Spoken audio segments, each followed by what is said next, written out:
today's stream. Today is a pretty simple one. I can't lie. We are hopping onto FC and we are doing our champs. That's it. Nothing more, nothing less, really, is the plan. And so let's just quickly close a couple of these background programs to try and help us out. Lovely! Now, is there anything else that I need to say before we get into it? I don't think so. Let's play! Let's play! Redeem that finals entry. We can get our team back at the bottom of the screen for people on TikTok. And there we go! Vamos! Vamos! Because we just managed to get our latest football TikTok out, which you absolutely love to see. So now we can stream. And hopefully fly through our champs. We're starting at, what, 20 past 3. I hope everyone has had a fantastic weekend. And I hope that you enjoy today's stream. That video has continued to go up. You love to see it. 3. That has gone up as well. Right. Come on then. Let's do this thing. And you should. Yeah, you should have some game sound. Lovely. Right. Vamos. TL. Maybe. Maybe in the past. I don't know. Should you choose Liao or 94 times 10 for rewards? Here's your simple answer. Do you think it is more likely that you get somebody that you are going to use from the 94 times 10 than Rafa Leao? If the answer to that question is yes, open up the pack. If the answer is no, take the player.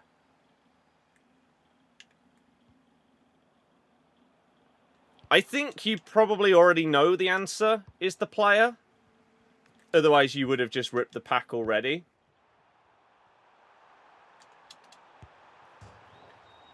Team of the season, Claudia Pina, everybody. Can't hit the target from like 10 yards out. I love this game! Isn't it so rewarding and skill-based? We love the button delay. We love the completely ignored inputs. We love our unbelievably good players just sucking. Because why wouldn't they? Kachawi, there we go. She can score, but Pina can't. Interesting. It's interesting. My hope is to get enough points or tokens or whatever so I can open up the 650 one in the video that I will be recording with Mr. Kerbals tomorrow. That's a nice little touch. It's just, I started aiming there and then I aimed backwards. Why did you still aim at the person that I stopped aiming at, game? Good God. Right. Play that through. Should be a goal. There we go! Spain saved us from that. I don't really know what that means. As in, like, noise about Ronaldo? If that's not what you mean, you're going to have to explain. There we go! Your EA is down. Anyone else? Yeah, mine's down. I can't play. Right, game 1 done! What on earth? What are we looking for? Where's our... Here.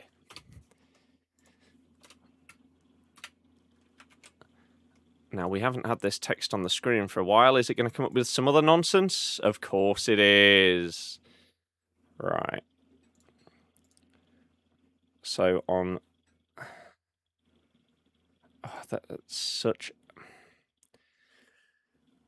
Obviously, they thought it was going to win it. Yeah, I mean... They're stupid. What on earth have I got that on there for? Right, they can all go. We'll update that, and that should... Okay.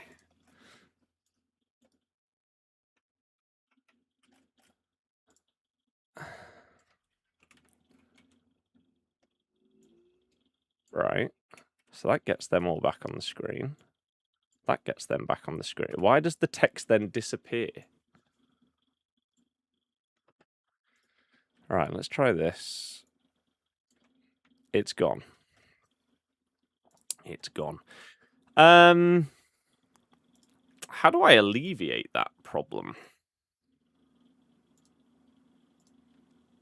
Because on my streaming software, it says that the text doesn't have any text, when clearly it does.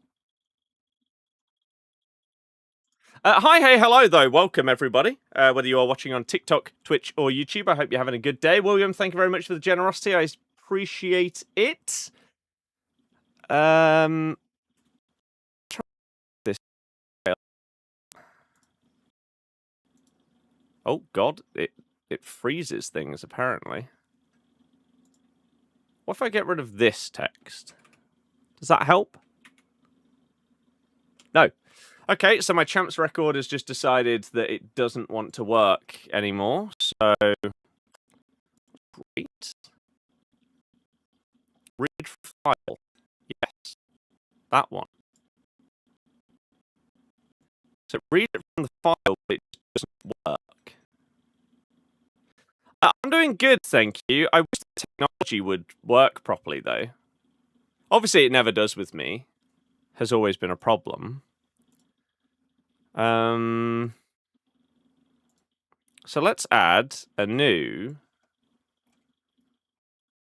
text source.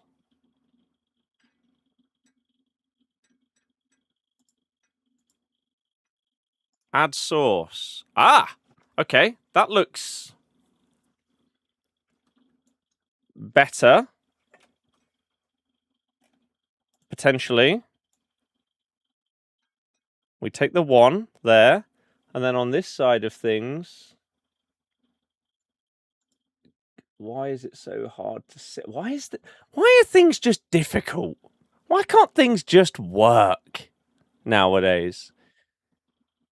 And we're dropping frames as well. I mean, YouTube and Twitch streams nowadays are just so dead, aren't they? I mean, as if TikTok's got more than like 2 people anyway. Oh man, streaming is just it's not great. It's not great. Right, let's duplicate this. For some reason, the 1 appears when I duplicate it, but not on the original one. How on earth does that work? God, man. I'm telling you, technology is the most bizarre thing. Oh, because it's going behind that file. Even though that doesn't make any sense, because this is...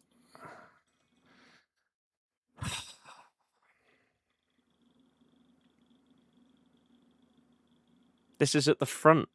So how can it possibly be behind something else? Right, I'm just going to make a manual file because I can't be bothered. There's not enough people here for it to be serious enough, is there? Sources. Text. Make our own.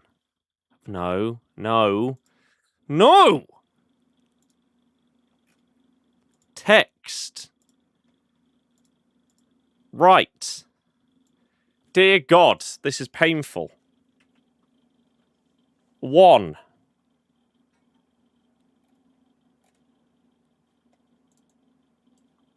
Done. Okay. We bring that over there. And on this side of things, we bring it down there. Oh, I don't...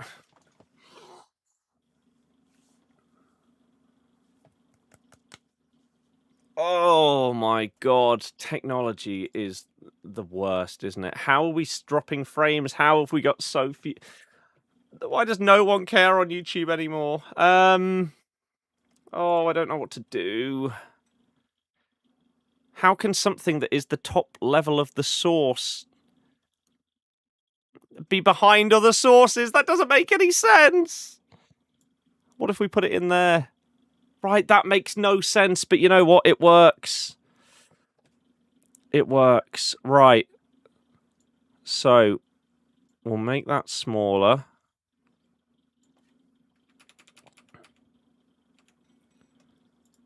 And then on that screen, that looks fine. on TikTok.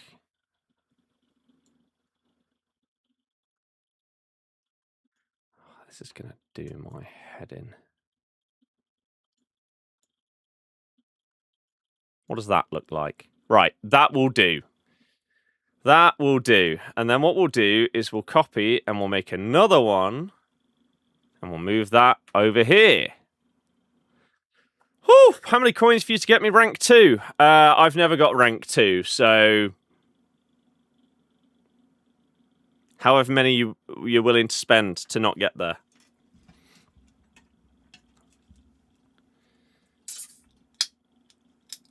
Good to see this text just flying across the screen, even though we stopped pressing the button ages ago.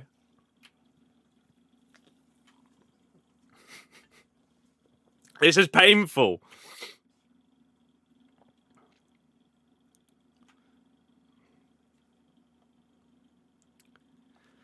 Oh my god, I can't believe how difficult this is just to get a simple record on the screen because it doesn't want to work. Right. Put that in there. This one. We edit this. And we make it say 0. And we beg that that only updates the right-hand side on both of these. Thank God. Right. We can finally get into game 2. What an absolute bloody nightmare. Araujo or Hincapié. I've only used Araujo, if you're on about like their newest cards. So... that's the only insight I can give, I'm afraid. Nothing more so than that. Beza, hello, welcome! Anyone watching on YouTube, say hello! Why is everyone so quiet nowadays? It used to be, even if there's one person, they're like, hey, how's it going? Now you can have loads of people and no one says hello. I hope you've all had a good start to your week. It's Tuesday. We've got some more football coming up later today, which should be good. And before that, of course, we are playing our champs because I've kind of got to just keep stuff going for the... How did I not get the ball? How has Koundé not got the ball? We've got to keep playing champs because it keeps helping with the account and everything like that. But dear God, it is a bit depressing. What's happening? Double, sure. Why not? But that falls all the way through to Courtois. I see how it is. Okay, okay. So it does kind of make me wonder what to do into... oh my God. Intercept plus bounces straight back to him! In terms of like streaming throughout footies and then for FC27. Of course, once the World Cup's over, you would imagine that would help. Oh, okay. I don't have a wife. I've never had a wife. So, yeah. I will. But I don't and haven't. Oh. This is painful! Just bang it, Verts. No, because Laporte is falling over in the background and somehow getting in the way. This game is horrible to play, isn't it?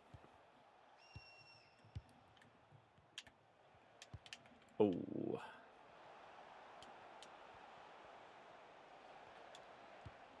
Okay. I mean, I would rather have no one speak rather than someone being a moron, so... I guess. You reap what you sow.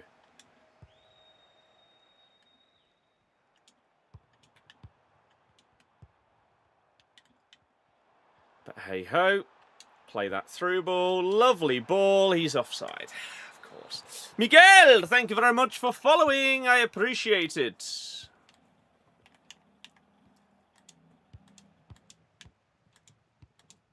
Lovely. No, not so. Nice. Oh my God, the delay on this game is insane. Surely. What am I playing? What is this game? Seriously. What are we doing here? What are we doing with our lives? Hey! Finally! Go on, Vicky. Oh, Vicky, you're so fine. Not where I meant that to go, but he's ignored the skill move. Why doesn't this game work? Dear God. You press a button, it doesn't do it. No other video game in the world.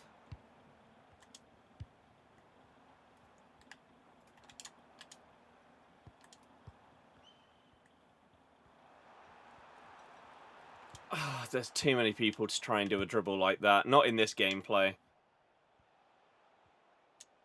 That's mental.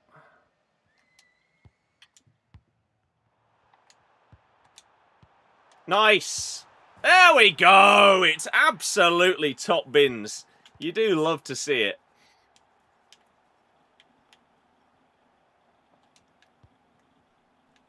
You very much do. Nice. Go! Little first timer. Ah, he wasn't supposed to get a touch there, but he's lunged past me. What is his goalie doing? This game is bizarre. It's like his goalie didn't realise I'd shot until the ball was already in the net. Bang it! No! Tebow, you've liked the stream. Thank you very much. Anyone that does, hit the thumbs up on YouTube. Anyone that taps the screen on TikTok, I appreciate every single one of you. That's not a foul. He's just manhandled him from behind, but that's fine. Don't worry about it, ref. Don't you worry. Views for me have gone. When it comes to this game, the viewership has gone. Fortunately, on the football side of things, on my second channels, they're doing pretty damn well. Thank Christ.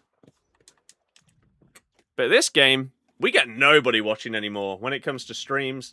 Videos can do okay when it's collab videos, but streams are just dead. Pretty much every single time. Right, we need to edit this one. Which is a shame because streaming is one of the best things that there is. I love it. But, oh well.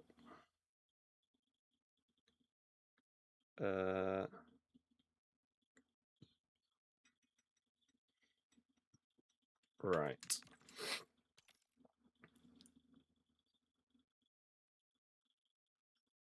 I come from 3-year address history. Outstanding credits.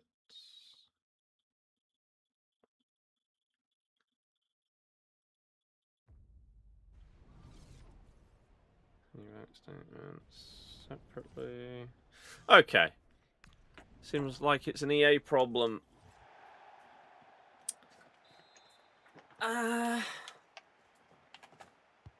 Partially. EA have... How do you describe it?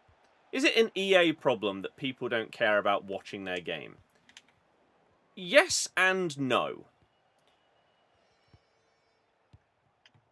Your game can be great, but if the content that people make isn't fresh or entertaining or whatever, then people won't watch.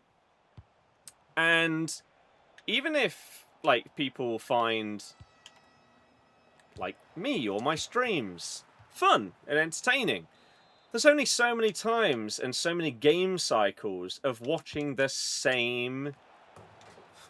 Okay. Ultimate Team, Road, throughout the game, over and over and over again. Where the formula is the same every single year.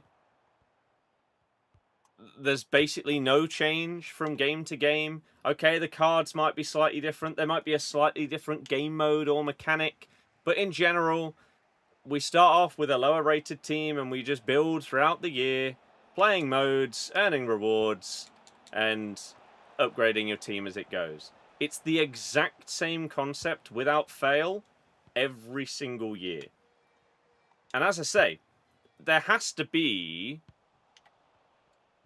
a point where people just don't care about that anymore. And it feels like this year and last year has been that tipping point for a lot of people. How on earth, by the way, has my goalie not got that there? What the hell is going on?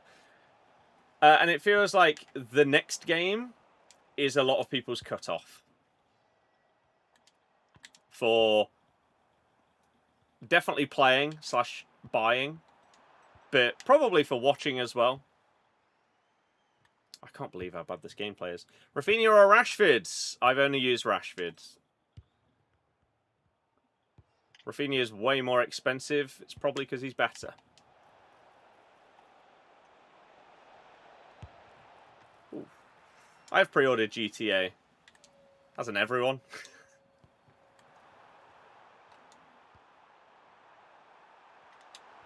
I'm not as hyped for GTA as I would say the average person, but I have pre-ordered it, and I'm excited to see what it's like. Where everyone's gotten older, no longer cares about FIFA or has found a different interest. To an extent, yes, but not when it comes to like the number of sales of the game and the number of people playing the game. But in terms of content, how is that not a foul? Ah! The gameplay is so bad that you can't enjoy streaming gameplay.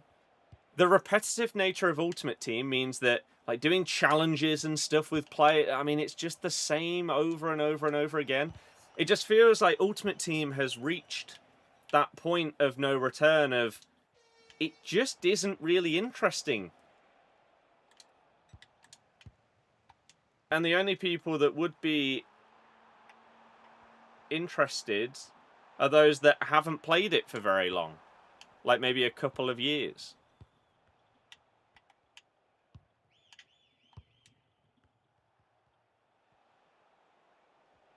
It's just... Why do you go from being normal and asking normal questions to being odd? I don't understand. It just ruins the entire vibe. But yeah, it's a shame. Something that we've gone from absolutely adoring, loving, to hating at times because the gameplay is that bad. The updates, the lack of updates, the repetitive nature, the lack of feeling rewarded.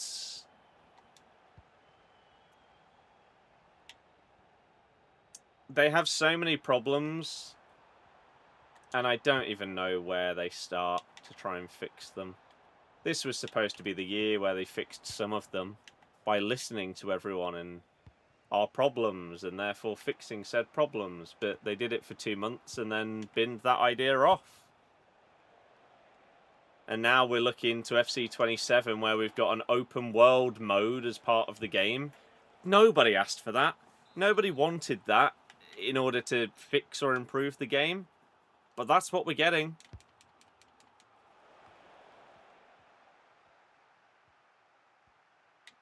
And again, I don't know who that is catering to. What amount of the audience or player base of this game are going to engage in that? When it's not needed. Like, I don't really know exactly why they've focused so much time and effort on that. That's going to be a lot of their development money will have gone on something instead of fixing core gameplay mechanics, rebuilding, or building like a new engine. so that a lot of these problems that have been around for years and years and years will finally be fixed. Getting better servers, all the things that people care about have been shoved to the side so that they can build an open world mode with some advertisements in it. How'd you get better at Foot Champs? Play it more is the very simple answer. The way that you get better at anything is through experience and practice. To get better quicker, I mean, you can just copy everybody's formation and tactics and be boring and just listen to all of the pro tutorials on the sweatiest way to play the game.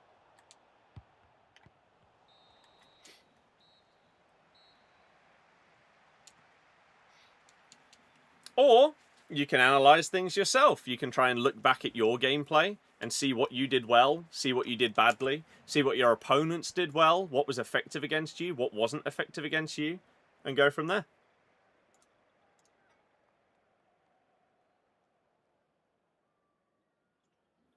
So it depends on how much you care, really, on like getting good and everything like that.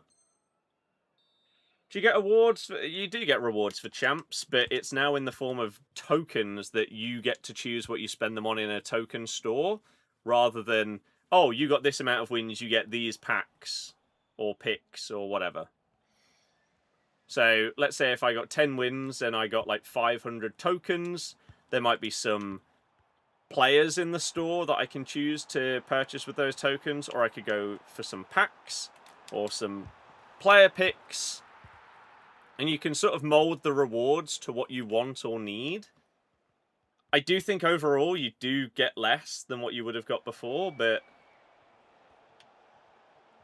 it's an interesting way to do it, and I wonder if people that get less wins are happier with it and benefiting from it more, because you can save up your tokens to then, like, spend them next week. So if you get 5 wins, then in the previous system, you were never going to be able to get like the same rewards as someone who got 10 wins. Whereas now you could, but you'd have to save your tokens for like 2 weeks. So that side of things is good.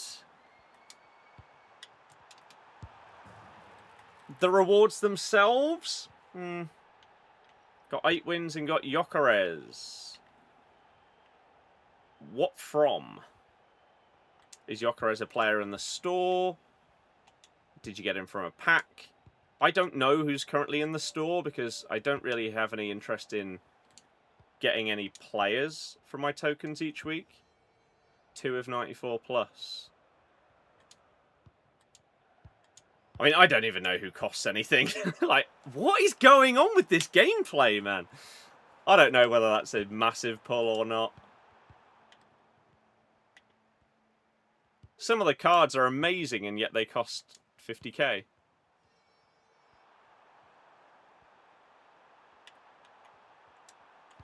No. How many tokens do you get if you win 15 games? I think you get 1,500.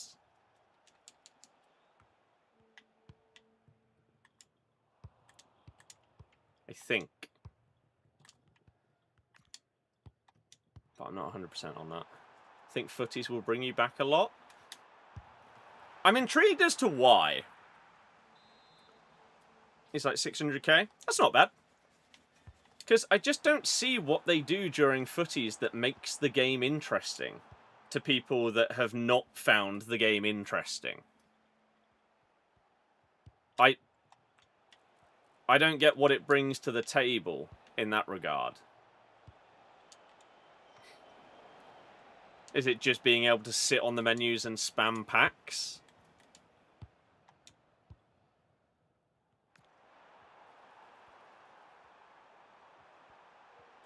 Because I guess that works.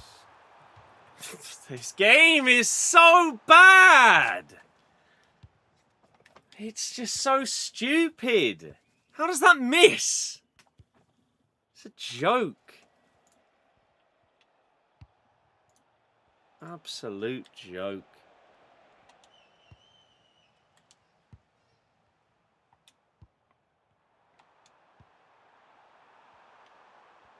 I mean, it's not going to make any difference to the game. Like, we're going to win this regardless. But it's just stupid. There's no world where that should be able to miss. Like, building a collection book, just open packs and try and get them. I mean, maybe you'll like next year then, because there's one built into Ultimate Team normally. You like this formation? I've used this formation since September. Yeah. I pretty much just find a formation at the start of the game and stick with it for the entire year.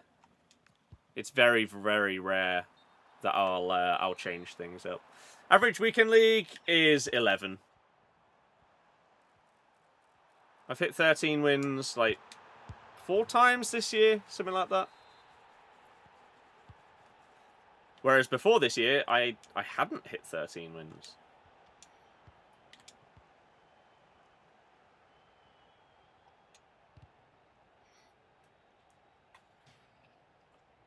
I've never got 15-0, no. Partially due to my skill level. Partially due to the fact that I refuse to just sit and play the meta. Because it's just so boring, repetitive, dull, whatever other words you want to use. And partially because I don't really care. Like, if I loved the game and loved the gameplay, I'd be more inclined to get good enough that I could go 15-0. But this gameplay is awful. And so I'm not going to spend any time, effort, energy to get better to try and get 15.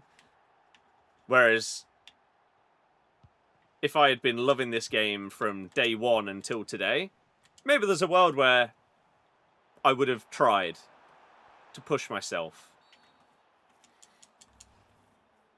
But it's not worth it.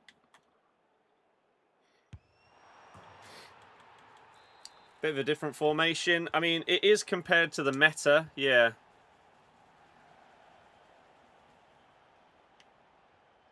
I mean, why is someone like this staying in this game? That's also one of the problems, isn't it? Like, the community on this game. Like, but why are you still here? It makes no difference whether you pause and leave or whether we play 90 minutes in terms of your record. Just leave. Can't even do rivals. Yeah, I think it took me 3 games earlier to get my last win. That was frustrating. Because it's just long.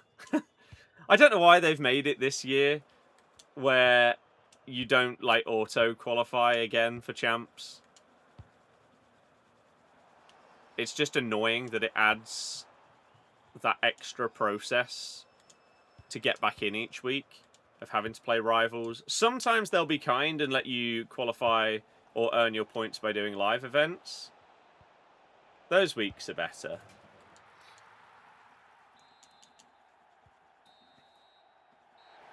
Hooray! Yeah, Black Flag is a game that I will play at some point, but just not straight away. Okie dokie. Right, let's update this. Get into the next game. Digga digga digga ding.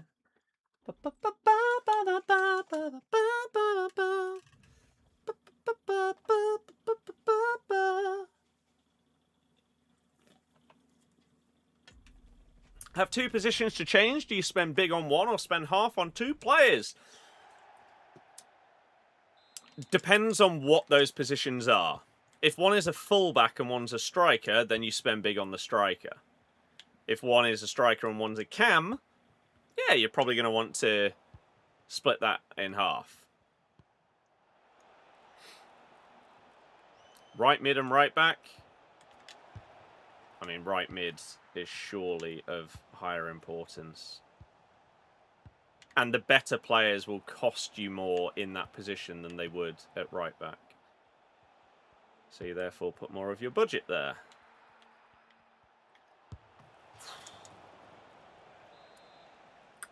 Johnny, yep. I've used this formation since the beginning of this game. I love it.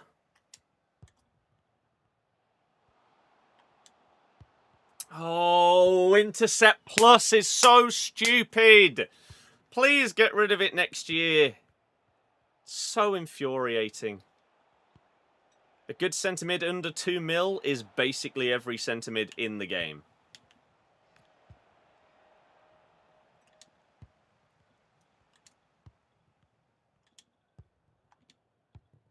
Anyone that costs more than that isn't going to be better enough than everyone else in the game to warrant that price.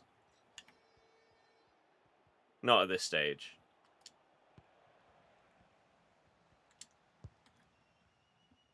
And probably only cost that much due to like scarcity of being in packs or something. Oh, why are you offside? Want to try it? Some reason it just feels so open? Yeah, but that means that you have fun options when you attack.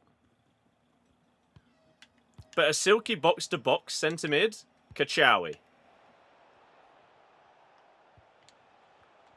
What is going on there?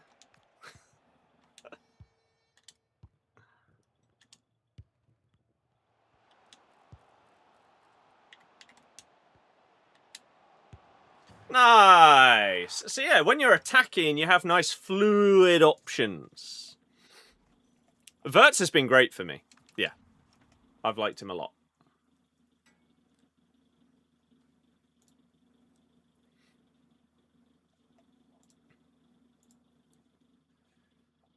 Right.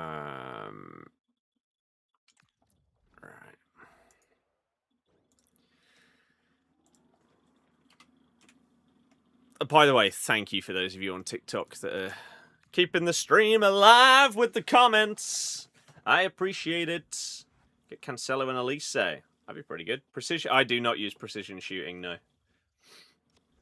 I think I tried it, like... Was it last year they got rid of time finishing? Or this year? I can't remember. I think I tried it for a couple of games and then was like, no. I'll leave that.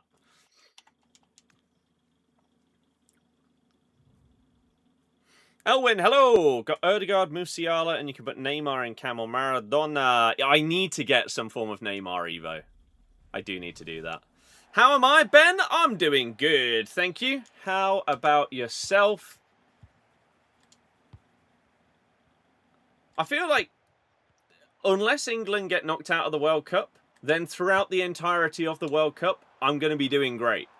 Because I just love the World Cup being on. And I tell you what, it has royally kicked me into gear when it comes to the football side of content. And I'm really looking forward to the new season and how we can kick on from the World Cup in terms of the football side of things. For those of you that don't know, you are watching Birdie FC, which is, unsurprisingly, my FC channels in content. If you have any interest in loads and loads of videos to do with football, most of them right now about the World Cup, have a look up at Birdie Football. We're putting stuff out on TikTok normally twice a day, Instagram Reels, Facebook, YouTube Shorts, normal YouTube videos, streams for watch-alongs occasionally. It's all going on. And I'm having a fantastic time with it all. So, as I say, hopefully, post-World Cup, we can continue with that passion, the drive. God, look at that AI defending, though. Screw you, clown. Control your defenders, you moron. Although, it is still an EA problem. You're the ones that allow people to play like this.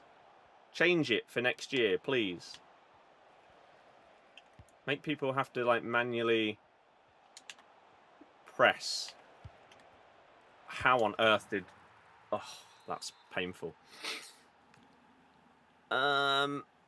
Kachawi as a box-to-box centre mid is unbelievably smooth.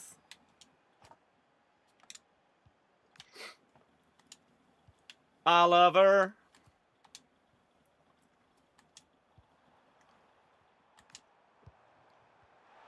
Should be a goal. Why is that shot so weak? It's team of the season, Pina. Ugh. I don't really have any thoughts on any current players outside of the ones in my team. because I've probably not used them. I do use a few players from for collab videos and stuff like that as the marquee player, but even then, you're only using them for one game in a formation that you probably didn't choose, with players around them that you don't really want. It's a bit hard to judge it properly. That was nice by Vicky as an assist. So yeah, someone like Gyökeres, I couldn't even tell you anything about his card. I think also it's different to when it's earlier in the year. If you ask me, a month into the game, what do I think of this promo card? Then my thoughts are going to be, oh wow, yeah, that's actually pretty damn sick. The fact that you've got this player in this league with now this playstyle plus and everything like that, it's like, yeah, that's a really nice card. Nowadays, what do you think of this card? Well, they look unbelievable. What do you think of this card? They also look unbelievable. What do you think about this card? Oh, they look amazing, and you can choose the playstyles, so they're unbelievable. Pretty much every single card in the game that gets released at this stage of the year is amazing, and you can just choose who you want. It's sort of what Evos are like throughout the year. People always ask to rate their Evos. And the thing is, because Evos are limited in the stat caps and stuff like that, everyone's Evos end up looking the same. So even if it's a Chinese guy from League 2, or whether it's a Bosnian fella from La Liga, if you put them through the same Evo, they're probably going to look very similar. And it's the same at this end game period. Pretty much every card is great. There are obviously some that are tip-top. Like I've got Beckenbauer, and he is obviously phenomenal. And he will be better than some of the cards that are coming out in packs that probably cost 25k. But is he levels and levels and levels above? Probably not. In reality. What on earth has just happened there? Ziggy, thank you very much for following. Been off this week, so been chilling today. Been in garden most of the morning. Nice. It has been warm. It's another warm week, isn't it? Oh, Vicky's been scammed due to the skill chain, making that a bit heavier. How on earth I didn't get that ball off of him there, though, I don't know. Oof. All Evo's crazy similar. I mean, definitely at this stage of the game. But even earlier on, once the first big Evo comes out that costs 100k, people are like, oh my god, check out this Evo. It's like, oh yeah, it's the exact same as mine. It's just a different player. Because they just all bump up to the stat limit. Obviously, you've got some examples where I thought they weren't going to give that there. Where maybe one player that's going into it starts with 5-star skills and therefore they go up to double 5-star, whereas most other people's goes up to double 4. And you get a bit of unique variety in that sense, but it's sad that nowadays if someone asks to oh yeah, rate my Evo, rate my team. Unfortunately, with the way that the game now works, I'm not actually rating your Evo or your team. I'm probably rating the play styles in each position. Because that's what matters. Does your striker have 99 shooting, but they don't even have silver finesse? They're probably not that great. Sadly. Should you keep your 95 Mbappe and striker over 97 Gyökeres? No, what you should do is this is the thing that I encourage people to do, no matter what the player is, the card, Evo, whatever. Don't care what anybody else thinks about a player. If you want to try them out and see if they're any good, just do it. So if you pack a card, what's an example here?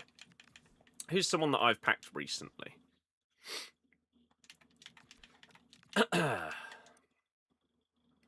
Well, I did the gauntlet and got this Havertz. I also got to the final level of the season pass and I took Wilson.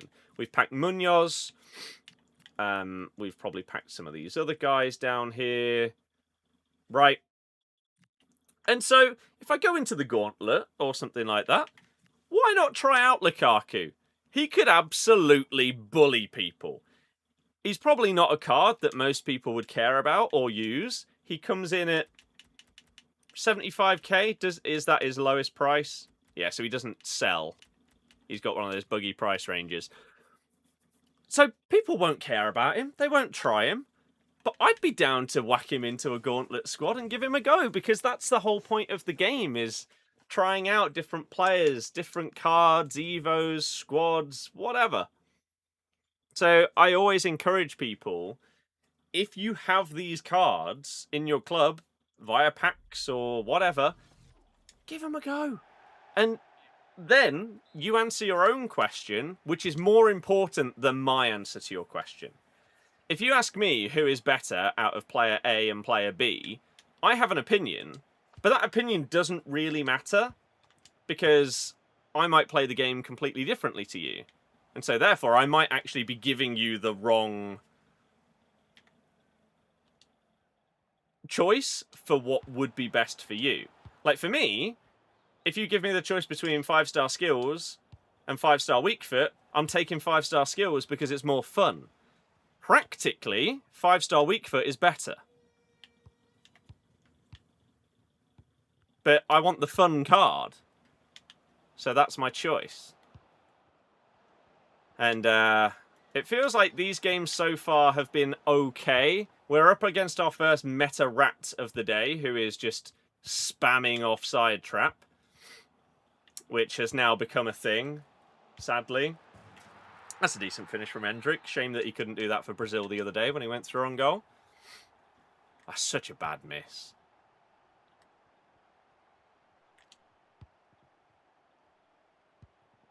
But yeah, I don't really know where the offside trap spam has come from, but it's now one of the new meta things to do. So that's fun. Ah! Would you say you buy Bruno 97 or Vitinha? Vitinha has double 5-star, so that right there is a perfect example of maybe Bruno is slightly better, but he won't be as fun as Vitinha. No foul, even though he definitely didn't get the ball. Cheers, ref. Class, that. Yes! Bringing the keeper out was a huge call. But it worked out. Stop AI defending! You are the epitome of why I despise people that play this game. Get that stupid mechanic out of the game.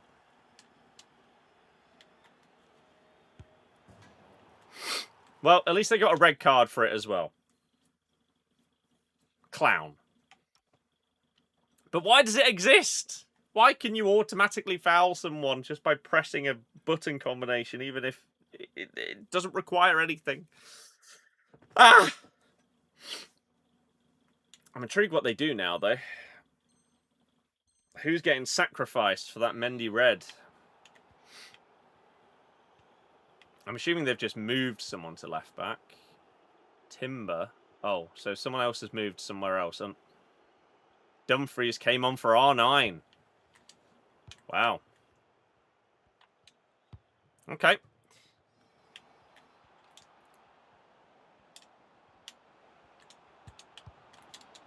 No! I should have taken a touch before shooting. Should have tried to get it out of her feet a little bit.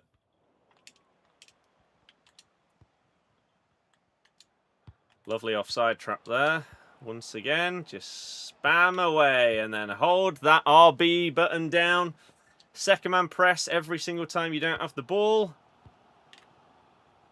Don't bother switching to actual defenders. Why would you?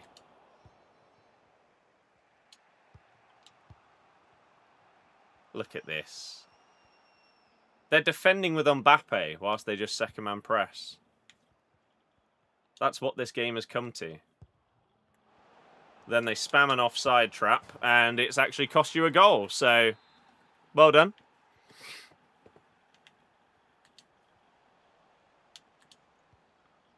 Well done.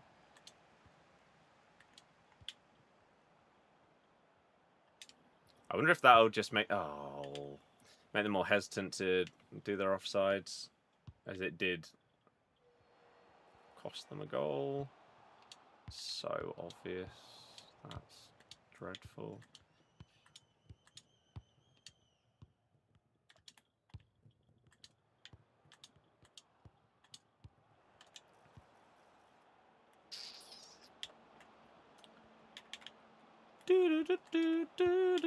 Wow. I mean, it's not... How are you not getting that? It's just FIFA. Get a grip. It's just a live stream. It's just my opinion. Get a grip. Oh, and the player lock is coming out. It's happening. The next level of sweat has been introduced. That's not what I pressed.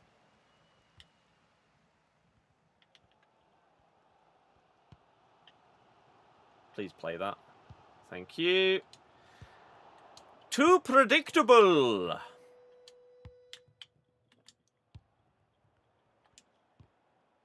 Damn it. Is Maradona really worth doing? Probably not. Nope. Unless you are desperate to use a Maradona card, no. I'm not sure there is a card in the game that would be worth playing that amount of matches of FC26.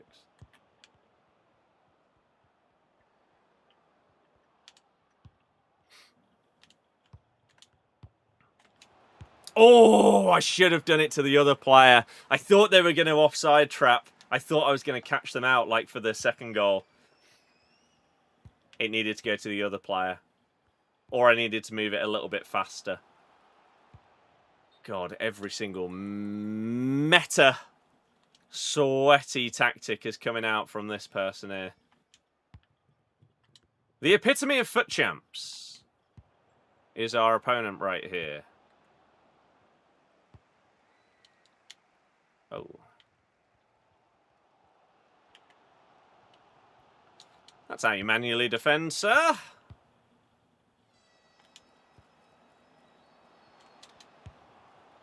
Thank you. You got the rattiest strikers. I mean, I packed them, so I use them. Simple as that.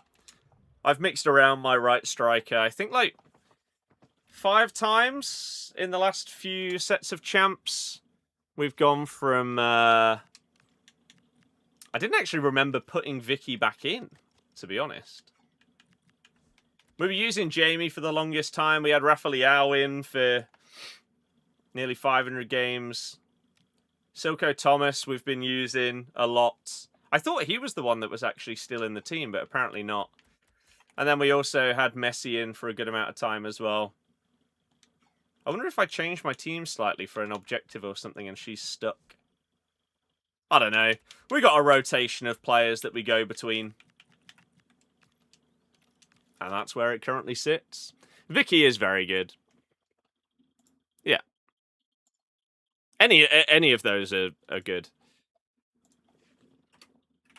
Otherwise, they would not still be in rotation. They would be out of there. You trying to get Liao? I've had Rafael building up as an Evo for months. I packed his Winter Wild card, and it was my favorite card on the game because his skills just felt unlike anyone else that I was using. And so I have just built him up throughout the year. It's kind of sad that there is now one available that you can get. Because it makes mine a little bit less special. But he is currently going through an Evo. I don't really know what actually gets added to him. Oh, no, he's done. Apparently he's done. Jamie's getting a little bit of a boost right now. I should finish that one off, to be honest, but no. Can we 1v1 when you're done, champs? I don't want to, if I'm honest. I don't like playing the game. I play as few games per week as I need to. How much is Vicky on the transfer market? Good question. $500,000-ish. Got Haaland tradable, sold him for $4 million. Nice. Connor, yeah, fair enough. You packed Beckenbauer that I have, but he was so bad for you that you sold him. Right, I have a big question for you. Did you play him at centre-back? I do live in Leicester, yeah. How'd you get better at the game? Put as much time in as you possibly can to the point where you think that it's worth it in terms of trying to improve. Rather than just... If you just play and you don't care about improving, you will slowly but surely get better just through experience.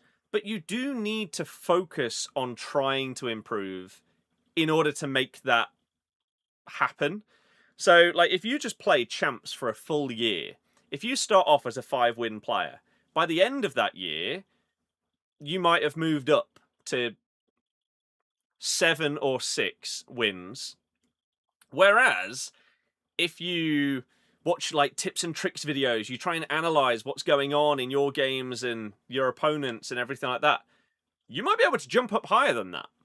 Because you're actively trying to focus on the things that will improve you rather than just playing. Right? Like, for example, I play guitar, and you could spend 100 hours playing one song, and you might get really good at that one song, but then you go and play other stuff, and unless it uses the exact same like patterns and techniques, you're not going to be able to transfer those skills over. Whereas if you spend those 100 hours doing different scales, pattern recognition, chords, and technical exercises, you can then apply them to multiple songs. And it's the same thing with this. If you experiment with what to do in different scenarios, you'll then be able to... Your brain will make a decision as soon as something happens in-game. It will react. Rather than you going in to the game thinking you know what you're going to do, you want to get to the point where you have multiple solutions to a situation. And that will happen by trying to learn how to adapt to different things, right? You might have played him mainly at centre-back. Tried him centre-mid in 4-4-1-1.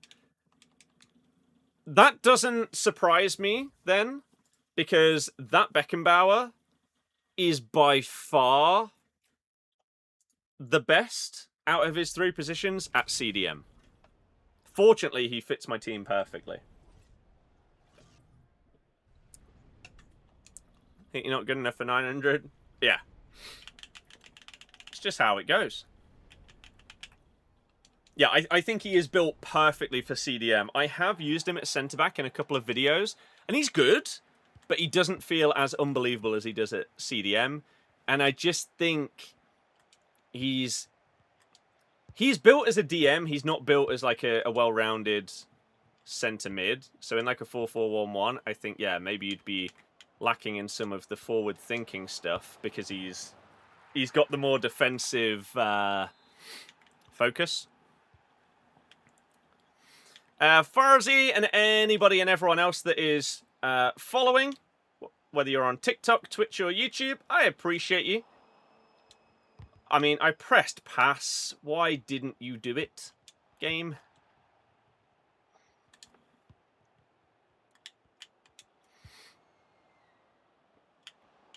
Oh, she didn't do the ball roll early enough. Balls. Yes, committed.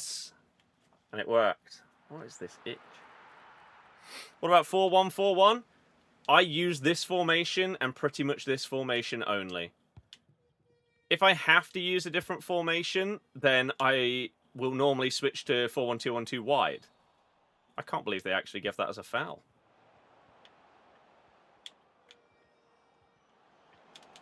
The amount of times that exact thing will happen in this game and it's not given as a foul. Do I think France will beat Morocco? Yes. If you want to see all of my football content, search Birdie Football, right? We're putting out, on average, 2 videos a day throughout the entirety of the World Cup, including my predictions video, by the way. My predictions video for the round of 16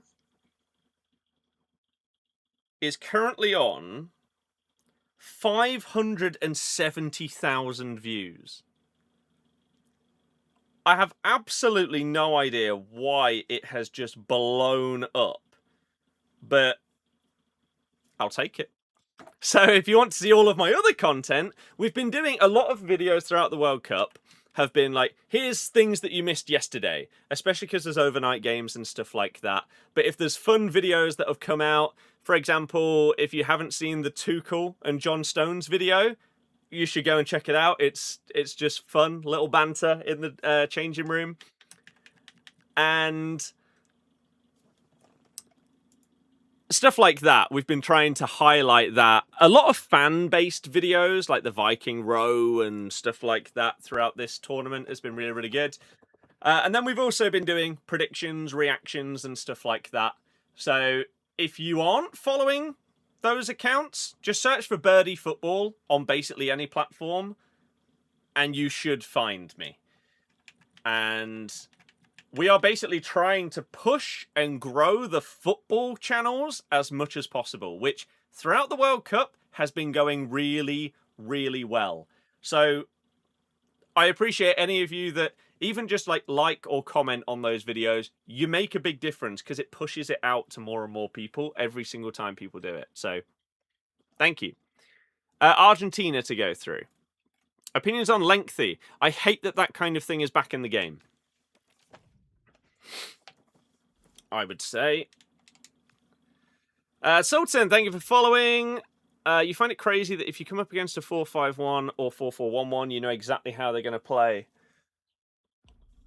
I would disagree nowadays. In the past, I think you would have had a lot more variation in people's playstyles, even within the same formation. Whereas now,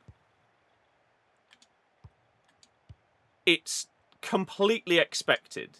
If you play this formation, I expect you to play this kind of way. I expect you to abuse these kind of game mechanics because you're just going to be one of those guys. Unless that's sort of what you mean, that it's crazy that that is now the case.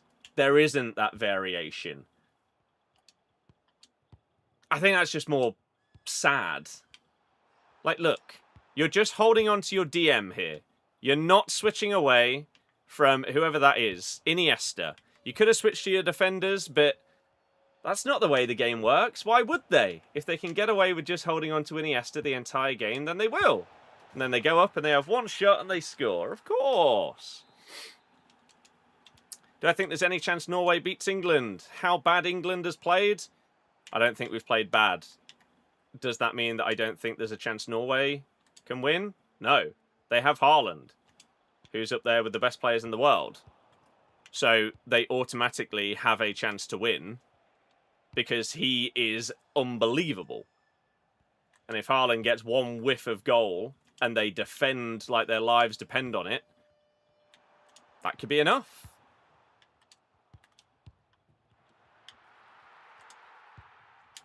That was nicely played. Who wins the World Cup? It's coming home, obviously. England has not played as well as you expect them to. I mean, I would say that our last performance against Mexico is potentially the most impressive England performance in my lifetime that I can remember.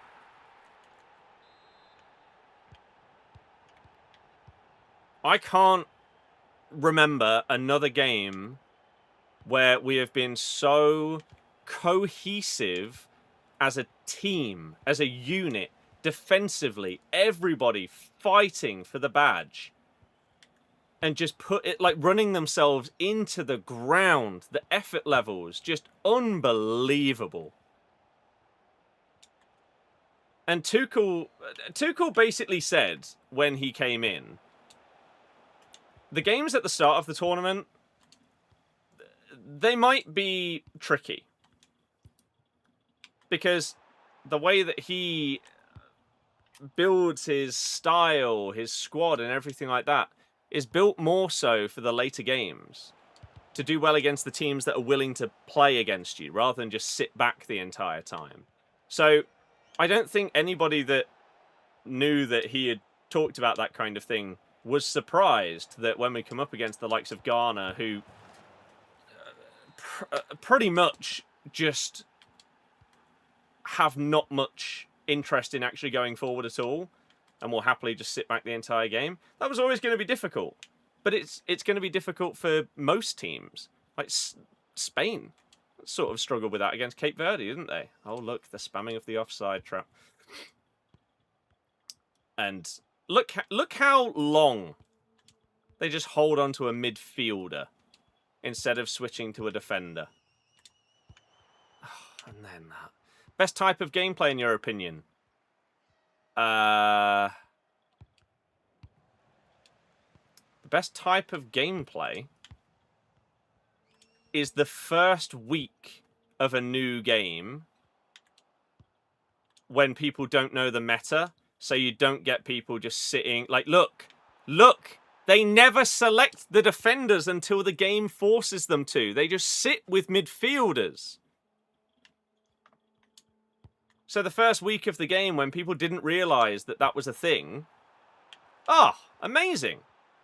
And then as the game goes on, more and more people realize what the meta is, and so that's all that you come up against.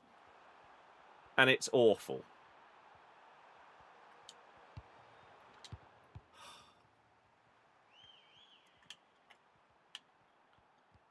How did he manage to get that tackle in there, Iniesta? Oh, I thought that touch was going to be enough.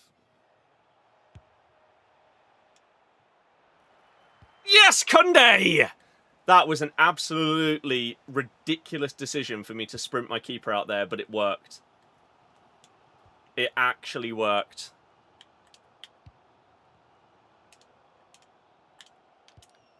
No, I didn't aim at them. Come on, game. That's a problem. Offside, just? No. How would EA even patch players not selecting their defenders? By making it so that AI defenders aren't anywhere near as good as they are. Make it so that they don't keep track of runners so easily. Make it so that second man press is pretty much crap. Would be a big solution to that. Because if you couldn't second man press, sitting there with Iniesta wouldn't be anywhere near as effective. But you can do that.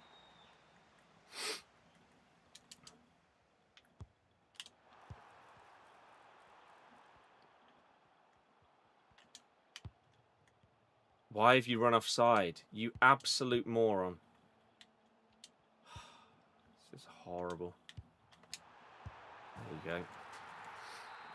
You're just bad at the game? I am bad at the game. That's why we're 7 wins and 0 losses. You are correct. I agree.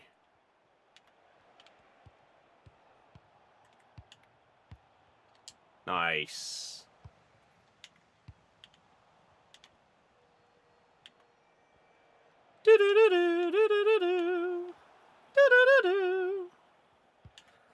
Oh, the way that you play is just horrible. Bang!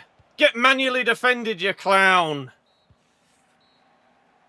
Killua, thanks. They could weaken the AI defending, not pushing as much as they do, where you'd be forced to use a defender to get the ball. Yep. And again, nerf second man press. It's way too powerful. If they could sit there with their defensive mid and the AI defenders would sit a little bit further away from your players, and you couldn't also just hold that button so that they sprint at you, combined with, to me, an AI player should never tackle you. Now, does that mean that they should never get the ball from you? No. Like, if you pass the ball directly into an opposing player, even if they're not being controlled, sure, they can intercept it. If you run into a player that is stood there, sure, you should be able to lose the ball. But an AI player that is just being used by holding down this button shouldn't be able to, like, run up behind you, wrap their leg around you, and tackle you. That's just stupid. Really, really dumb.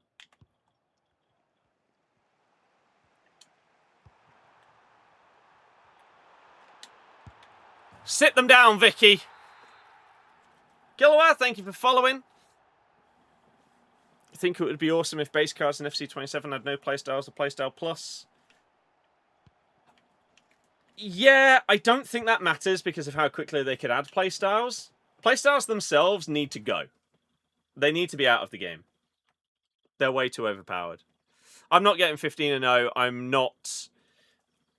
You can take your pick out of a mixture of these things. I'm not good enough. I don't play the meta. And I get bored too easily. What I mean by that last one is if people are playing like absolute tools, I will just get bored and go and try and get the ball back, even if the smart decision is to literally just sit there and wait for them to do something. But I don't want to do that. I want to play the game. I want to get the ball. I want to do something. It's a football game. So that will cost me in games against people that aren't necessarily amazing, but they're abusing the meta and that kind of thing, and it just works, right? Oh, that's such a good tackle. Positioned ourselves well. That's unfortunate.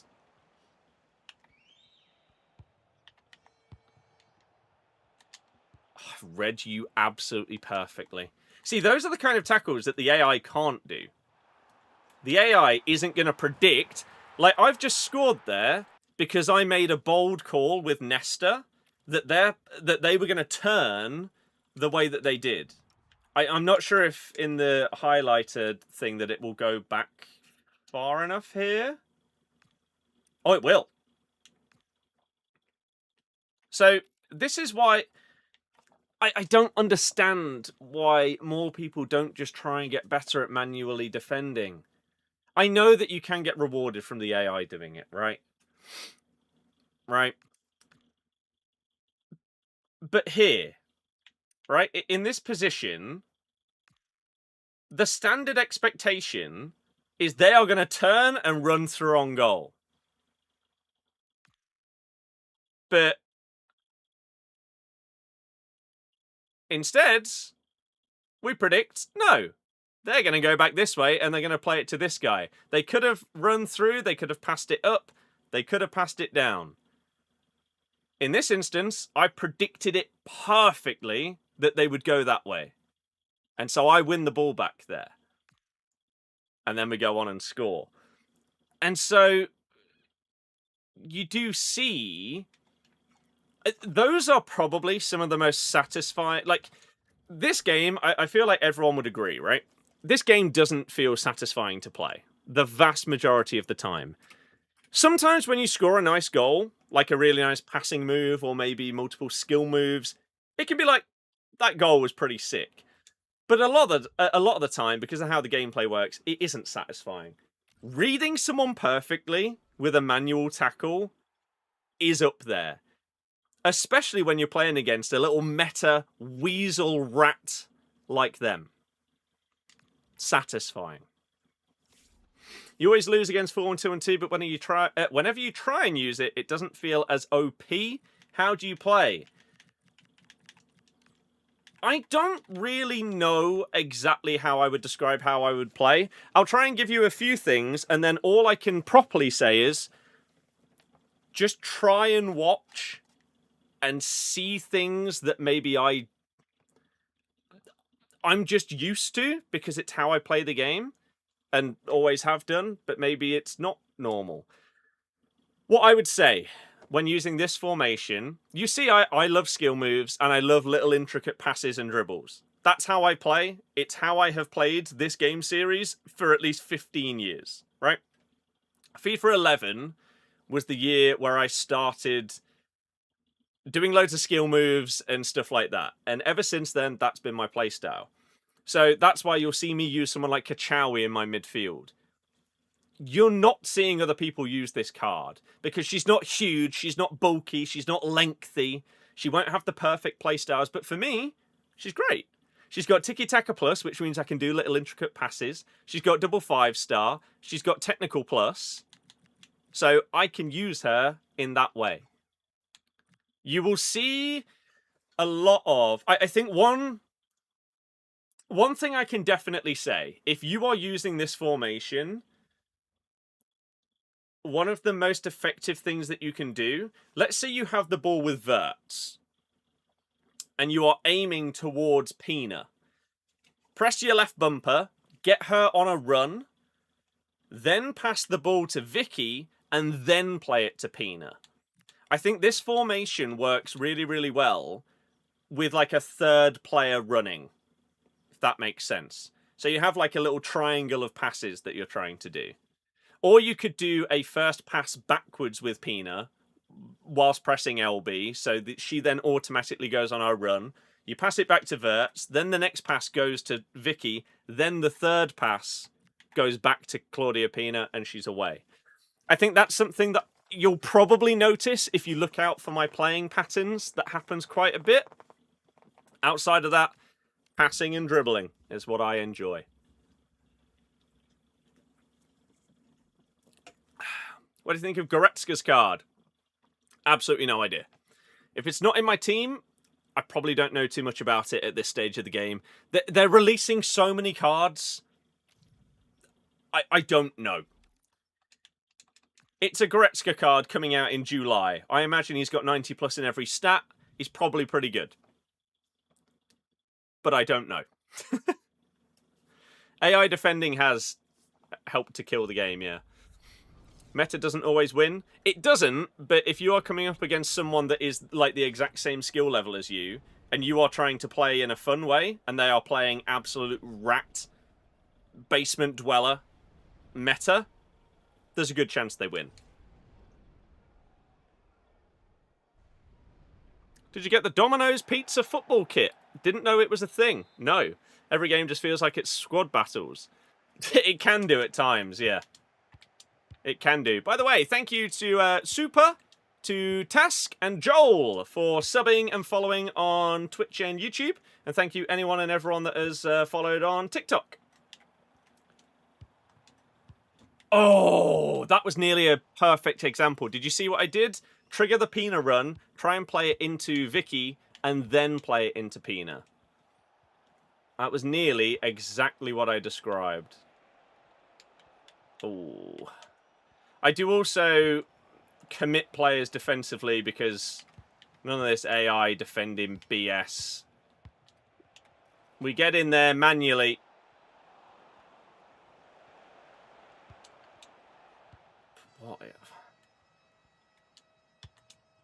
What? Right. I mean, that second pass was back to Verts, but for whatever reason, he's on the floor. So it locked onto our other player instead. That's fun. Okay. Nice interception game. Cheers. Ooh, that was a nice touch as well. What? There we go. Techie players in Doku and Zizou.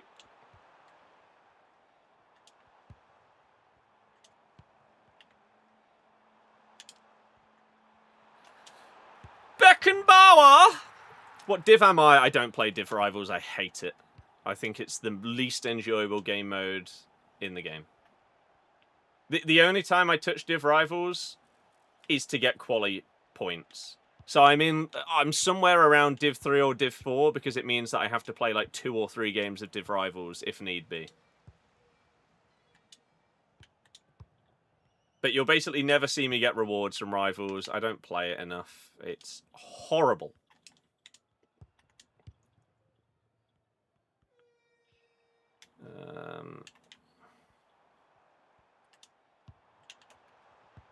How did he tackle me through that skill?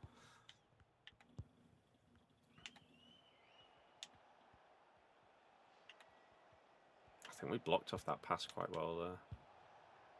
Should be Kunde's. There we go. You 100% agree?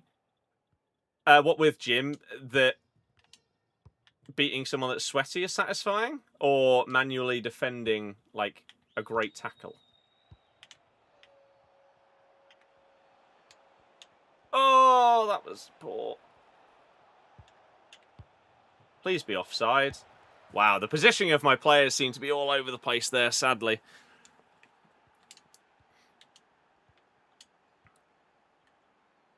Christ.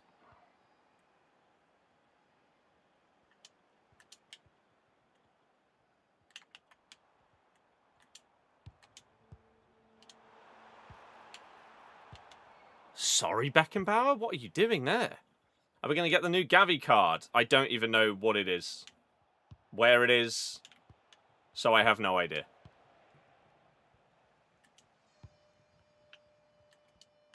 Oh, that is not what I wanted, is it? We obviously didn't want to go all the way back to Kunde. That's a lovely play. Pina! What's your most enjoyable time of FIFA? The first few weeks of a new game. When no one knows the meta and no one can defend and you can just have more fun before it gets sweaty. He's in a new knockout tournament too. I mean, I'll play it. If it's super, super sweaty, I won't go out of my way after a few attempts. In the past, I would like if there was a tournament to obtain a player and you had, let's say, 10 attempts to win it, even if it was the sweatiest thing in the world, like the Eto kind of thing. Was that the gauntlet where you had to win like 5 games in a row? Like 3 times or something to get Eto? It wasn't going to happen. But I tried. I played every game. And I tried to get him. Even though I knew that I wasn't going to sweat enough to get him. It wasn't going to happen. I wasted my time. I think pretty much that was the final nail in the coffin of me attempting objectives and stuff where it just feels like it isn't worth it. Someone's just said that it expires soon. I don't know whether they're getting confused at, like, attempts refreshing soon, or if the actual thing does expire. But I don't know why people would describe it as a new card if it's been out for like a week. That normally means it came out yesterday.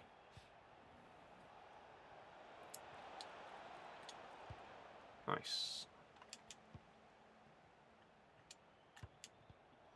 Ah, she couldn't quite get away. Josh from the Sidemen secret account video.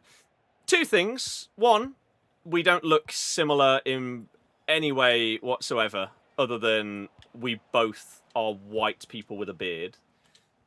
We have different hair colour, different beard colour, different hair lengths, different beard lengths. And 2, we don't sound alike at all. It's one of those weird ones. There have been many like lookalikes. Like I've been doing this YouTube thing for, I don't know, like 15 years at this point. There's been plenty of lookalikes over the years and stuff like that. Josh is potentially the only one I have never, ever understood it. As someone that has watched Josh since probably like 2010 as well, I feel like I'm well versed. I don't get it. I don't get it. Especially when people say that I sound like him. Because I think even my girlfriend agreed. But if you ask us to both say the word grass, he'll say grass. So how can we sound alike if we speak completely differently? It has perplexed me for years. But clearly, somehow, even though to me there's no similarities, I'm the only one that seems to think that. Bizarre. Wait, is the first game today at 5? I thought it was at 6. Oh, it's at 5. Oh, crap. Well, I wasn't planning to stream through the Argentina game, but I guess we will. Tournament you need to play to qualify for the Tournament 2 is over tonight. Right, you need to win the first tournament to get into Tournament 2, and that first tournament expires tonight, so that will probably expire at 5:30. So, no, I'm not going to try and get Gavi because I won't be able to qualify.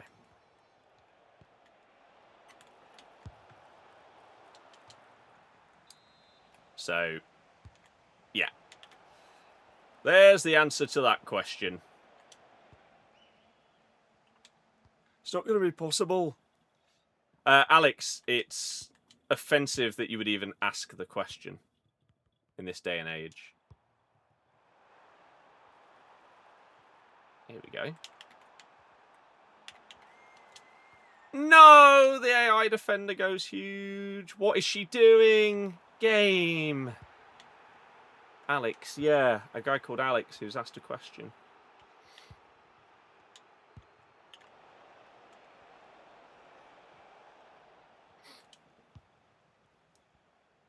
Pretty sure Tournament 1 was over at 6. Yeah, I mean, we can have a look. Oh, it's not the end of the world. You're so lost. Someone called Alex has asked a question. That was my response to their question. I don't understand. Bosh! Dino is my favourite. You still have 3 days, 1 hour for the Tournament 1. Oh, then that's fine. We could give it a go. I don't use tactics, so there is no code. What did Alex say? I mean, it's literally the message above you in the chat. Alex genuinely asked, in 2026, Messi or Ronaldo?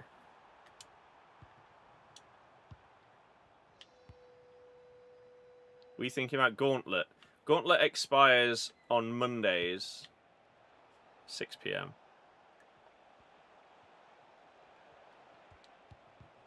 I did that in time. I got Averts.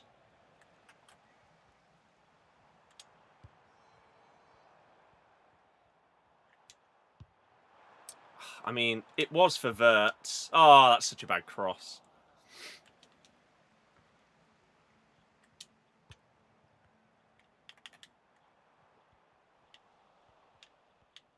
You probably saw that the entry expires today at 6, but it says that every single day and will then refresh.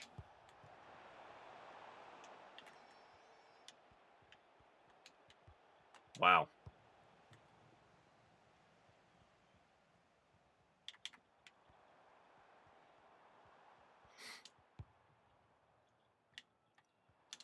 I imagine. Ah! What? Kunde, what are you doing? But then what are you doing, man? You've done the exact same thing the last 3 times you've got the ball up there. What are you playing at?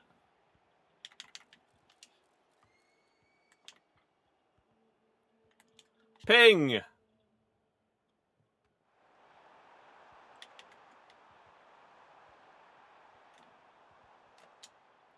Oh, Bruiser Plus.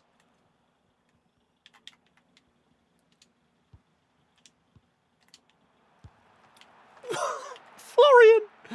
It's so weak.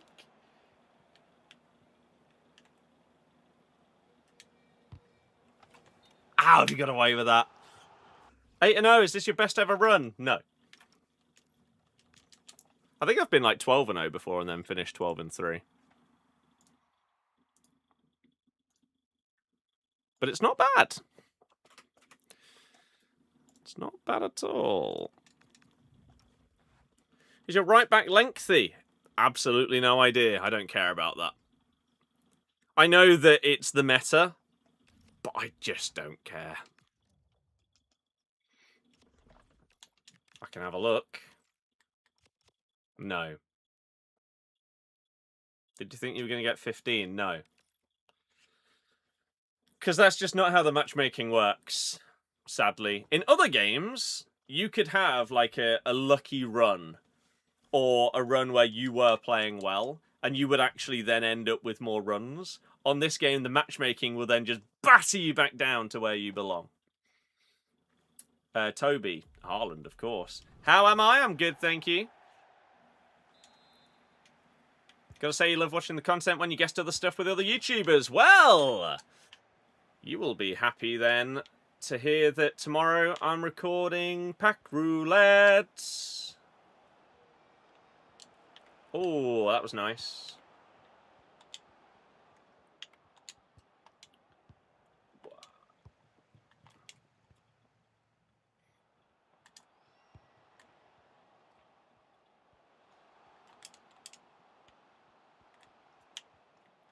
No! I've not watched House of the Dragon, no. I will do when it's all over, I think.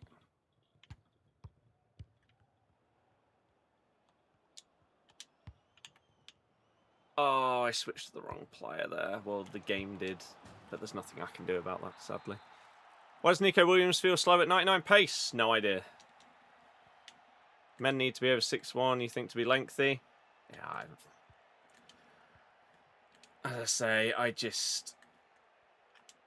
I don't care about that kind of thing. And I know that it's come back. It's now the meta. And if your team gets rated by a pro player and half of your players or more aren't lengthy, then they'll say that the team sucks.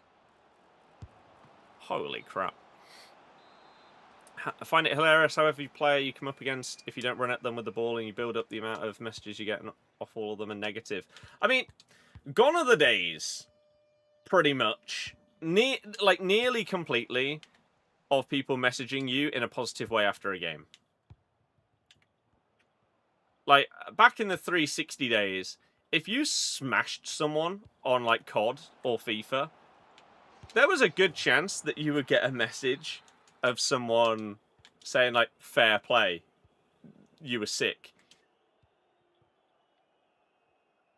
Nowadays, no.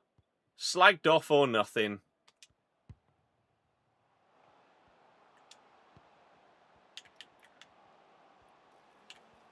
Oh, I didn't press that game. What?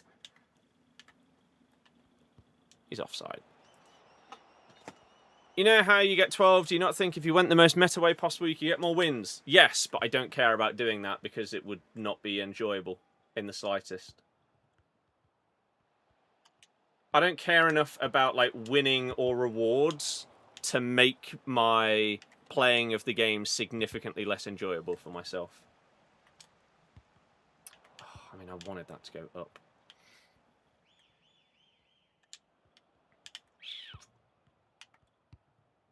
No, I thought I read that. I mean, this person's decent. And they're not playing like a complete tool. So I respect these kind of opponents where, like, you've got some silky players. You're whacking out skill moves with Cruyff, R9, Rafael. This is the kind of person that when I lose games, I want to lose to. Not the guy who's sat back in his standard formation with his Van der Ven Evo and everything like that, just AI defending the entire time. Like a little clown.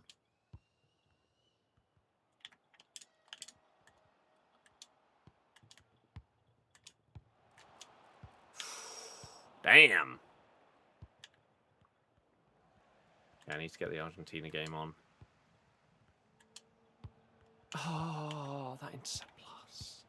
What's Henry Cartwright like? Absolutely no idea.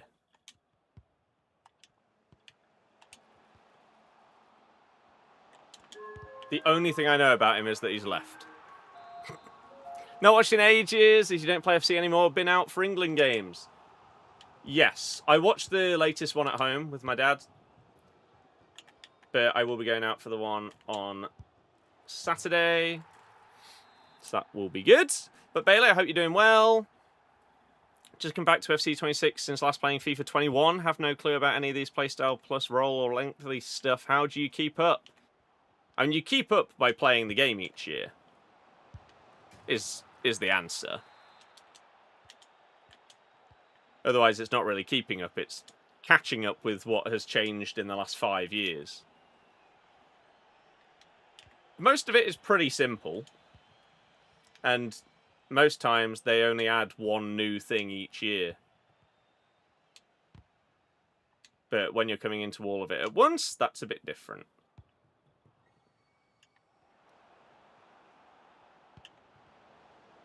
Playstyles are pretty much the only thing that matter on cards now.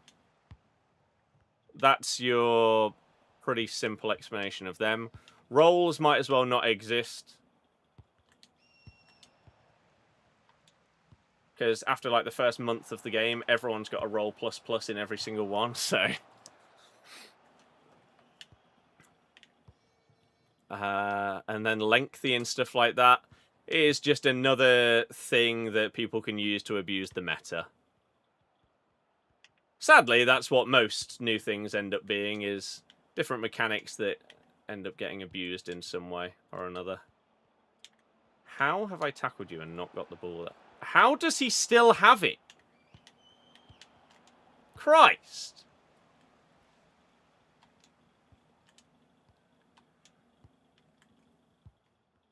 He missed his tackle and still got the ball. That's upsetting. I could just leave, because it feels inevitable that we're going to go 3 goals down, which is my leaving point. But I have scored. So maybe we have to have the tiniest bit of hope and faith that we score again! So surprised still playing this game. Fell out of love with this game so long ago. It's my job. But I'm trying to pivot so that my job relies more on like football content rather than FC content. So go and follow Birdie Football on every single platform and channel. And go and like and comment on every single video on all of those platforms. And that would massively help me not rely on EA's pile of crap for a living. Thank you! How on earth did he miss?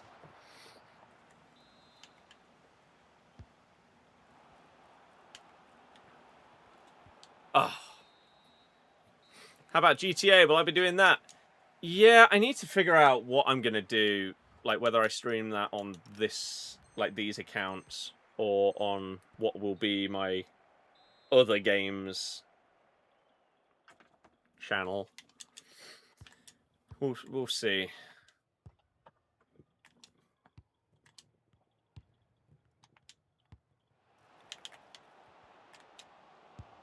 How has he saved it? Ah! Well worth staying up. Never forget that one. No, my girlfriend was very upset. Like, she wanted to watch it. She woke up for the original kickoff time, then went back to bed. I woke her up 10 minutes before the game kicked off, and she basically said she'll decide whether she's going to stay up. Turns out that was like a sleepy version of her that was happy to sleep. In reality, she actually really wanted to watch it and just didn't really make that clear enough. So she's upset that she didn't get to watch it at the time. We've since watched it back after the fact, but obviously you don't have the same emotions and stuff after that. I can't be bothered to keep playing against this person, so we're going to move on. And not because that they are a rat or anything like that. They were a good player. And I am fine, perfectly fine with that being my first loss. Who do you think is best keeper in the game? I honestly do not know. Let me get the TV turned on and get the Messi show on.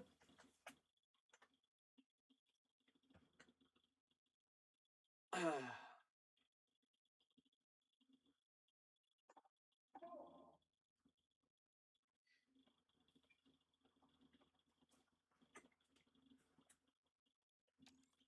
dear God, it is so hot in this room. So hot! Sweating playing FIFA is just grim, isn't it? Right, what can we do, though, with the TV? Because we've got our fan in the way. Let's move the fan down here. Eee!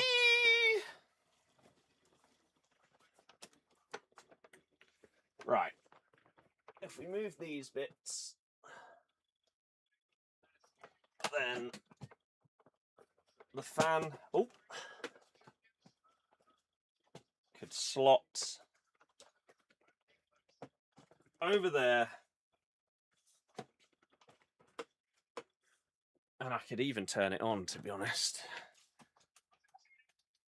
Right, and then we can spin the TV round and we can watch it perfectly. There we go. Lovely. Is leaving while drawing still as silly as it used to be?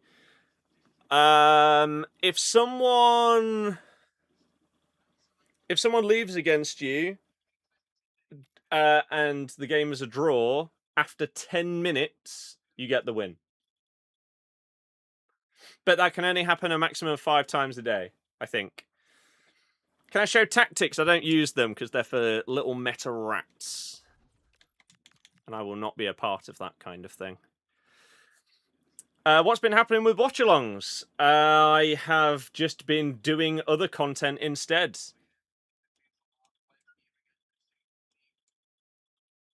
And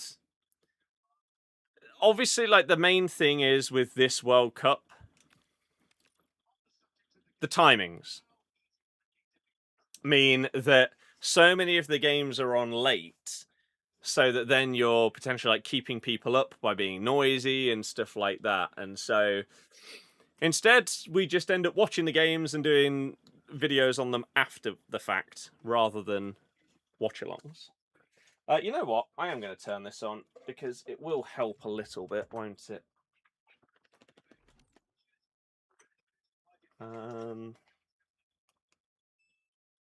Boo, boo, boo.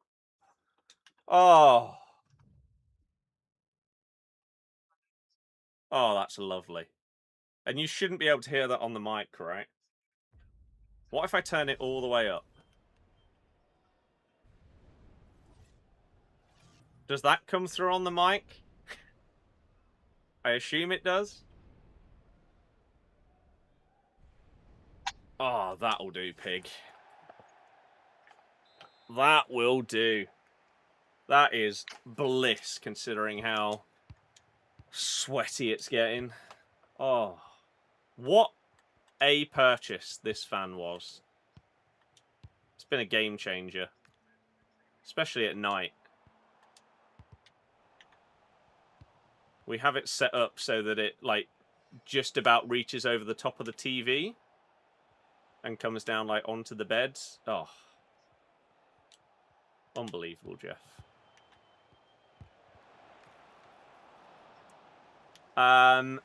We got it in a banging sale. It's normally like 250 quid. They've been selling for over 300 on eBay and everything like that, due to the heat waves and everything, and every portable aircon unit and every decent fan just having so many stock issues that, yeah.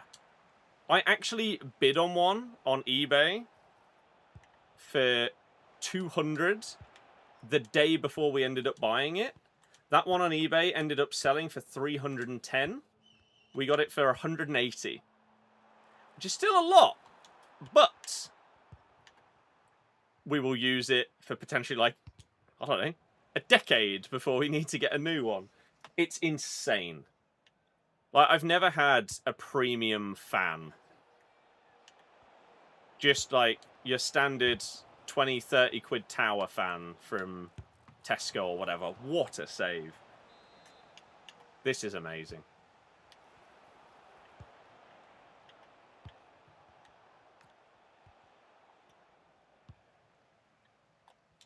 Go.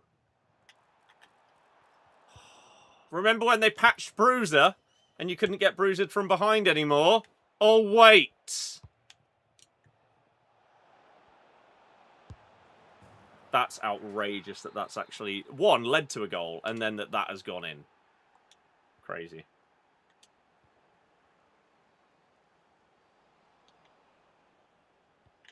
I mean, the thing is now, I don't care about champs because Messi's on.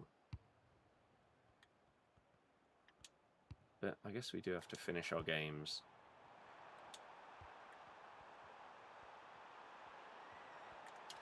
They love Bruiser. Every single time we're getting close to a defender, Bruiser Plus is popping up.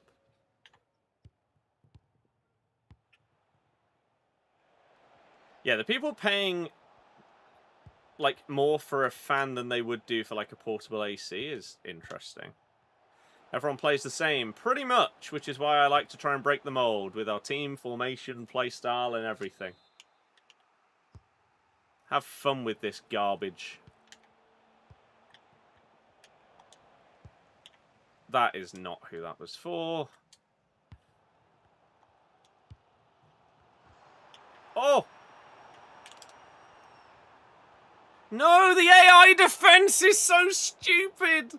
We shouldn't have to worry about the AI that's sprinting back behind me, rather than the guy that stood in front of me. Wow, as if he kept that on as well. Read you perfectly. Sit down.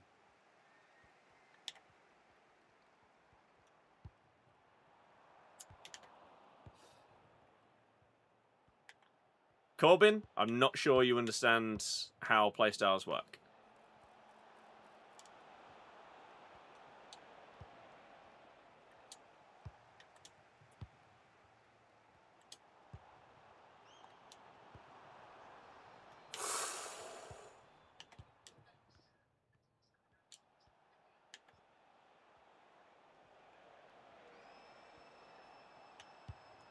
Wow. That would have been insane if that had worked.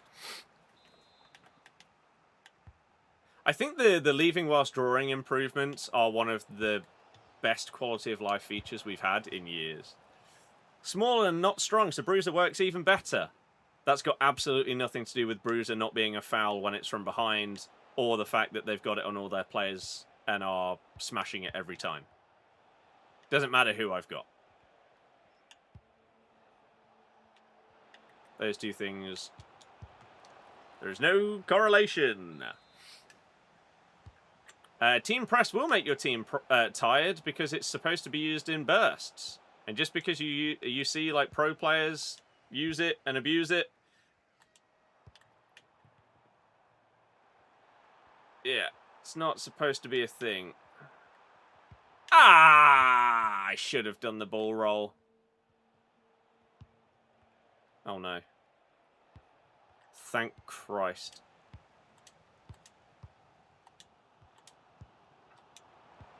Lovely. Bang! It's good football.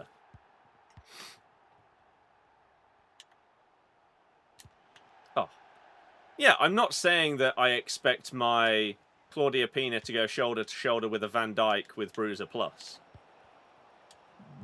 The point is, you shouldn't be able to foul someone from behind because you've got a play style.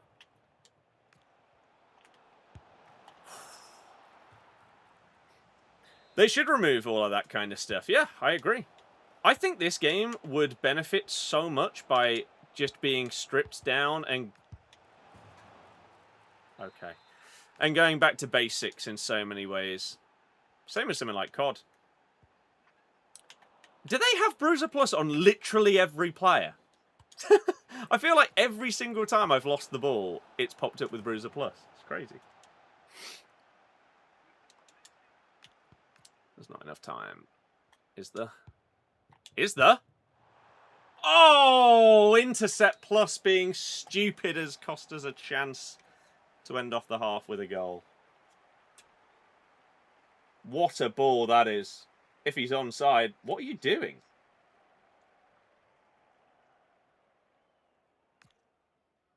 Sorry, he's offside. How was he missed? I mean, he's miles offside. But how did you miss Enzo?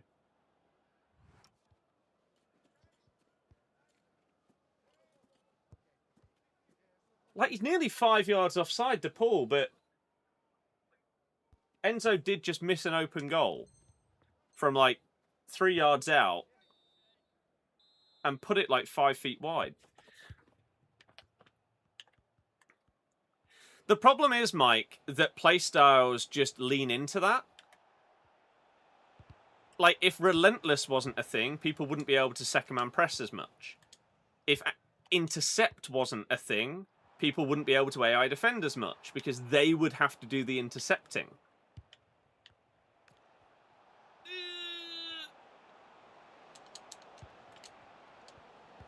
Oh.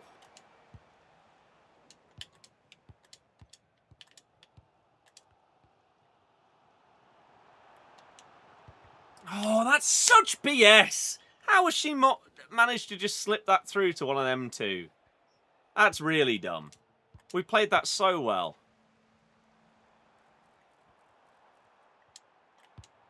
Oh, and then... Oh, intercept plus on AI defenders! Didn't EA say that you don't need intercept if you got over 90 interceptions? Yes, but intercept is not the same as intercept plus.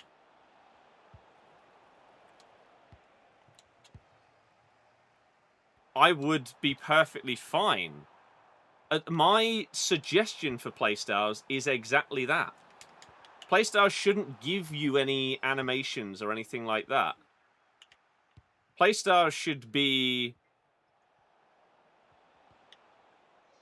pretty much an explanation of your player. If you have 90 plus interceptions as a stat on your player, they are known as like an intercept player. But they shouldn't be able to do more. Their interception should just be better because that's how the stat works. Same with finesses. If you've got good long shot stats and curve, you can have finesse shot. Right? The equivalent of finesse shot because your stats allow you to do those kind of shots. But I shouldn't be able to have someone with 17 long shots with finesse plus banging them in from outside the box. Lewis, I appreciate it. Intercept plus might be the most broken thing that we've ever had in FIFA /FC. That and Bruiser this year as a combo. Oh my good God.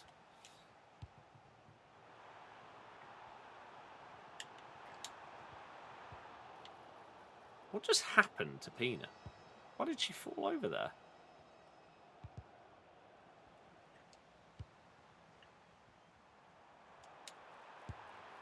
Bang! Heard that curve doesn't affect finesse shots because they give max curve anyway. Yeah. Stuff like that is exactly how this game works. It's stupid.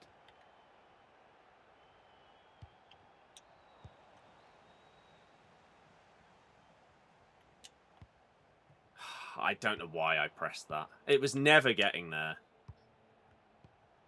I should have just seen the run and thought it's not going to happen and just changed my mind. I've been really enjoying doing the football content, and the fact that it has been rewarded with views, followers, etc. has been great. Coolin, yeah, it's stupid.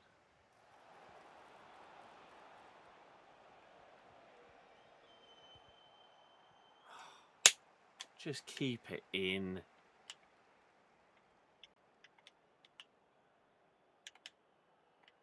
Please, hurry up.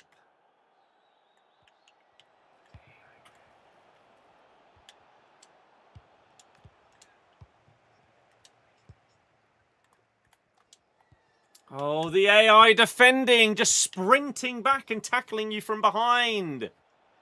Get rid of it. It's so dumb.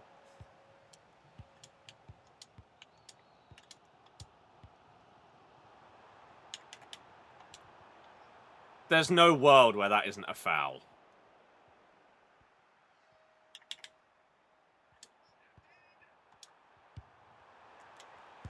Egypt are beating Argentina. MJ, absolutely no idea. Egypt are winning.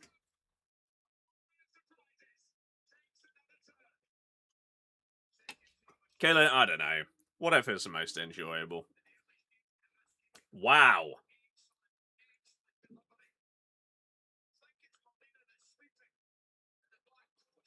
As it stands, the champions are out!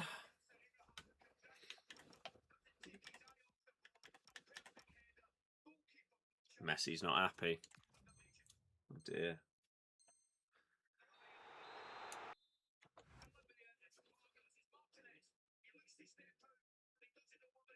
Yeah. Lisandro Martinez keeps him onside and then loses the header to him. Keeper can't do anything about that. Great ball in.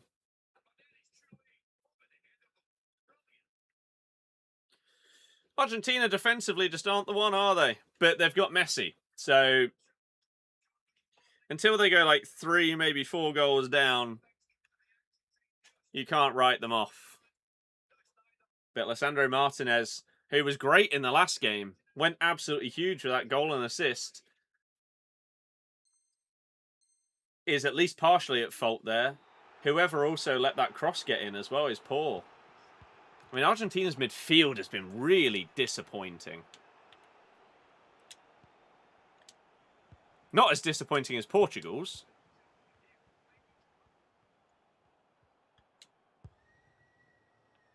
%99 sure that I held LB whilst doing that pass, but you do you, game.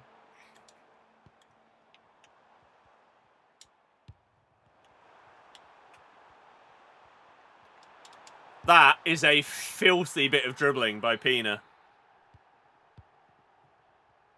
Enzo missed the sitter too. Have I missed that? Oh, he was offside. Not Enzo, but wow, that's crazy. DePaul was miles offside. Do I think Ronaldo deserved to be in the final? That might be the worst question I've ever been asked. It's certainly up there.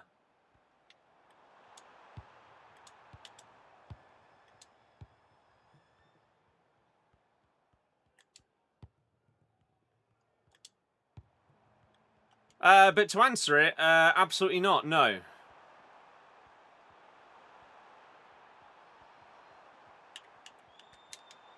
No!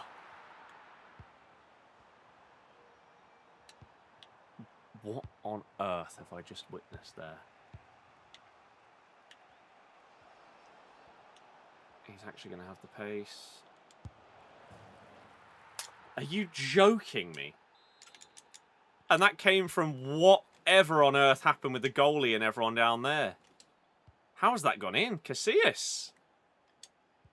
You conceded a few low drivens today that have been questionable.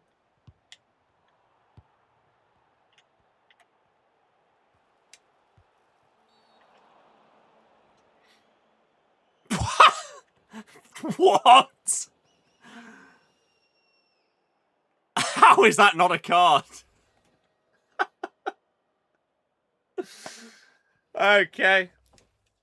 This game's great, isn't it? What a fantastic football game.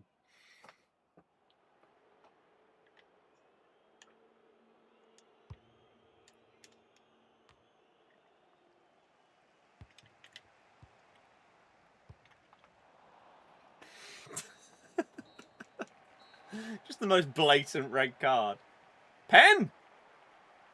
Pen for Argentina! Certainly looked it. Tagliafico driving down the left-hand side, I think it was. Ball played in behind. Ooh, he's just onside, I think. It's a really good ball played in behind. He takes the touch in the box, and the defender... Yeah, that's the pen. Here we go, then. Messi, who obviously previously had a penalty in this tournament, and put it wide.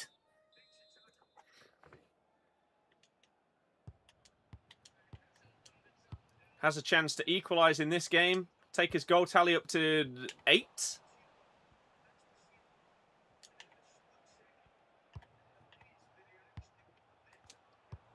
And take him up to 21 World Cup goals. That Miroslav Klose record, it looks mental that it survived this long. Here we go then, Messi, who famously, probably the worst attribute of his game is his penalties. He's not absolutely dreadful at them, but in comparison to just being the best at basically everything, distinctly average. It's saved. It wasn't even a bad pen. Good, strong save. Egypt keeper gets down low to his left-hand side. Big save. And yeah, it didn't look like a bad pen, unlike the previous one.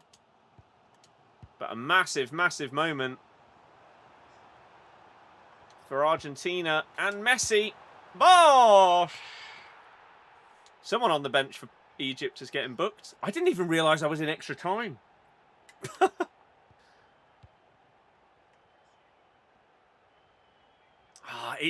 It's not as good of a pen as it first looked. It's not awful by any means. Like, there's decent power on it, but it's as they always say, perfect height for the keeper. If Egypt win versus Argentina, it's a huge upset, possibly the biggest ever. I'm not sure it would be.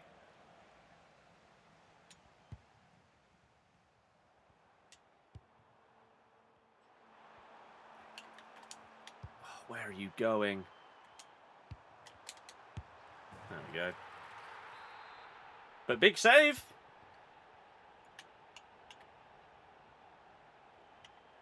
If I knew this game was kicking off at 5 instead of 6 or later, probably would have done my champs earlier. We could have done a watch-along for this one, but oh well.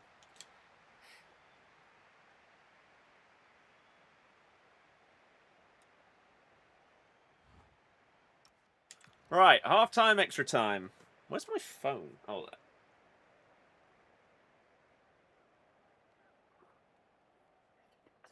Messi, Messi.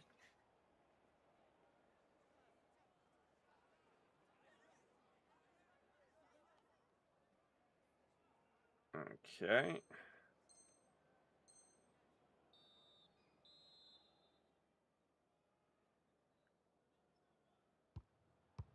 It is bizarre, isn't it, that his penalty record just isn't great. I wonder what, like, the penalty records of any of the other Argentinian players are. If there's a world where, like, if they got another one, does someone else take it? Oh, it's lovely football. These are the kind of games that make you think, how on earth has this gone to extra time if we've now scored 3 goals in extra time? Although, maybe, like, once they conceded the first in extra time, heads just drops and everything like that. They did score a, like, 90th minute equaliser, didn't they, to take it to extra time? Although, this was the same game where we got away with the very last kick of, like, the, of regular time. We wiped their player out. It should have been a straight red and we didn't even get a card. So the ref has slightly helped me. This guy says, haha, Messi missed a pen for all you Messi fans. That is such a weird thing to say. Ooh.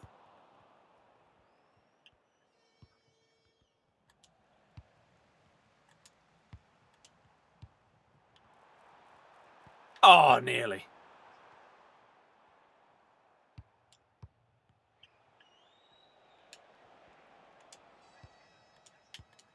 But if it gets to the end of the game and this finishes 1-0, then that will be the mega definitive moment. As ridiculously good as Messi has been in this World Cup and has carried Argentina, his bizarrely average penalties could be the thing that end up costing them.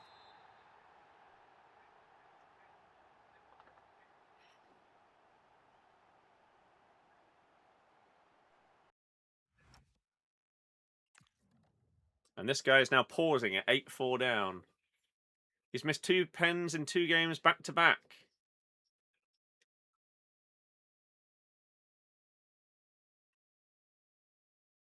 Who was their last game? Cape Verde. He didn't miss a pen against Cape Verde.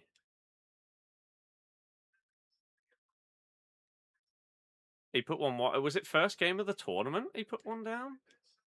Put one wide? I can't remember. Definitely wasn't last game. I assume this person is just a little bit tilted, and so they're pausing 3 times because they can.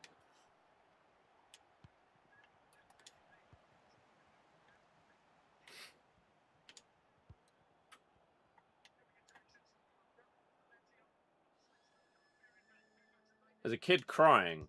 They're 25 minutes in, lad. Don't cry yet. It'd be different if they were like 4-0 down, sure. You're 25 minutes in against a team that you are better than, and you've got Messi on your team. Chill out. Right, there we go. That game is done.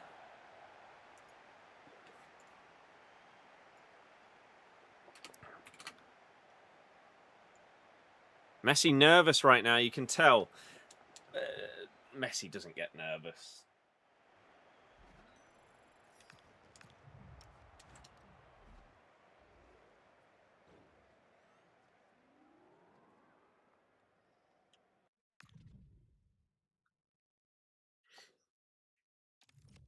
Not for a random penalty. 15 minutes in.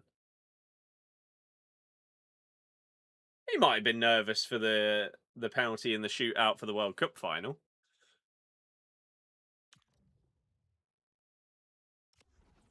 But he is also a little odd, isn't he? Like, has some form of something. And so maybe that just means he doesn't get those nerves. I thought he was going to fizz the ball back into him there.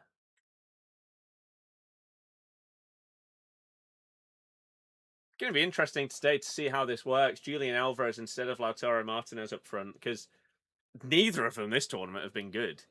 I honestly don't know if I have seen Lautaro Martinez have a good game. Oh, what a save.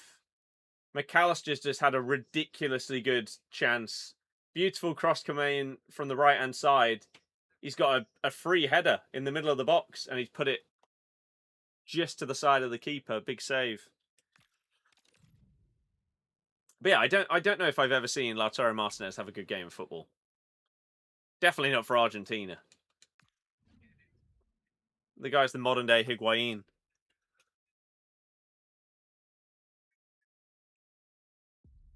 The only thing you could rely on him for is to miss a big chance.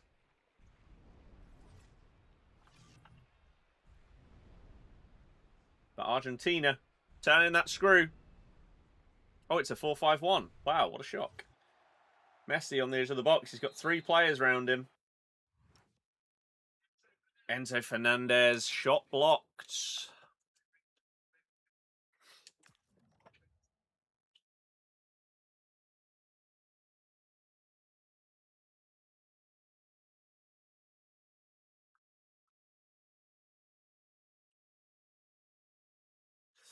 Oh, come on.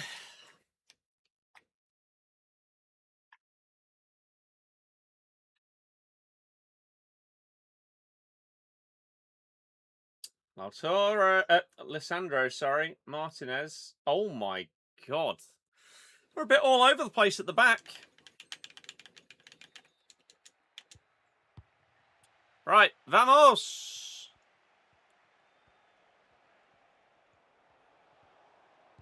No.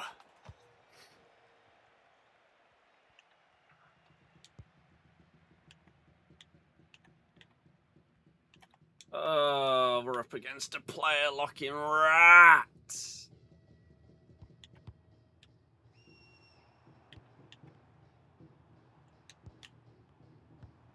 Look, that right there is the perfect personification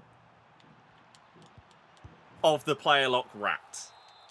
There is absolutely no need to player lock to put that 5 yards in front of them to that other player. To Gordon or whoever it was. Why do people do it? It's horrible.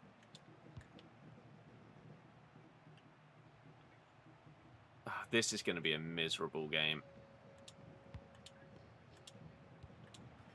They just have the play style.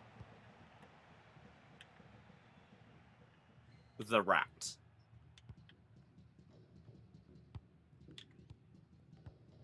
So it's automatically a glum experience, regardless of what the scoreline ends up being.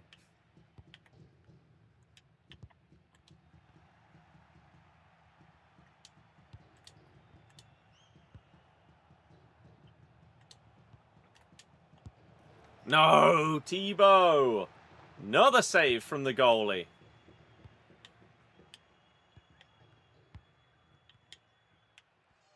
Argentina.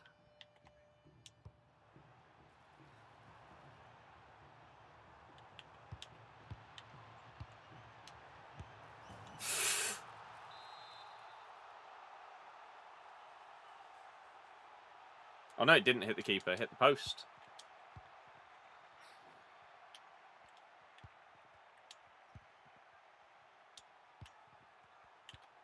Maybe we just leave, even though we're only 2 down instead of 3. They're just a mega sweat.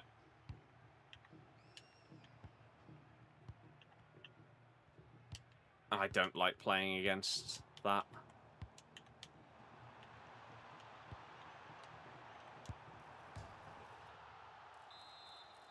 I tell you what, Casillas, very questionable from these low drivens across goal. I moved him that way, and he still conceded it.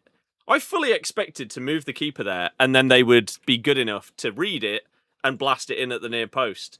The fact that went in far post with a low driven is crazy. You got footwork plus, lads. What are you doing?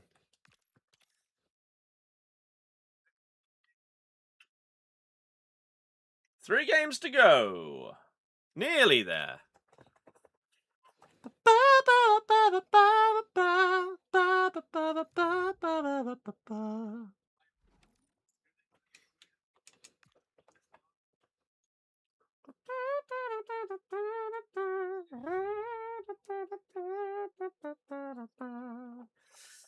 This is the part when I say I don't wanna.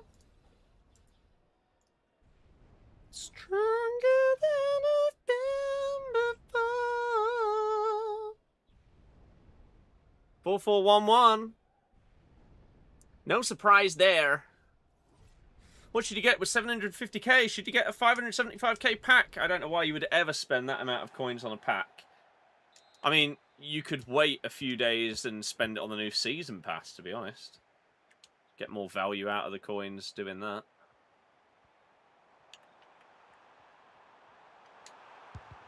Nice AI block from someone. This game is such BS. That's a free win right there. But no, the AI fling themselves in the way from someone that's not even moved their controller a single time. Dear God, man. So stupid. So dumb.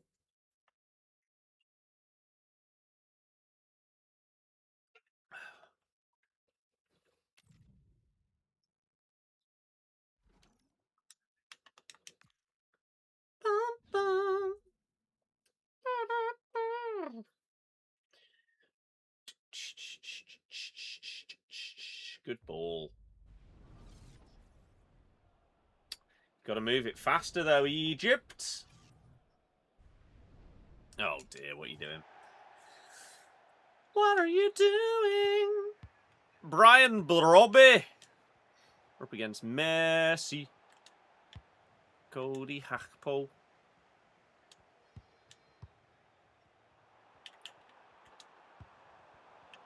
We love getting tackled by the AI sprinting backwards. Every game.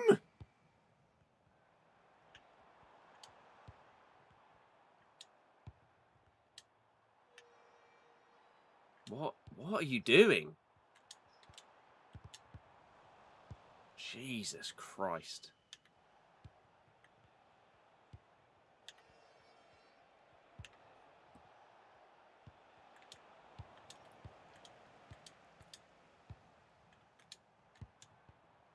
Oh, you didn't need to take the touch.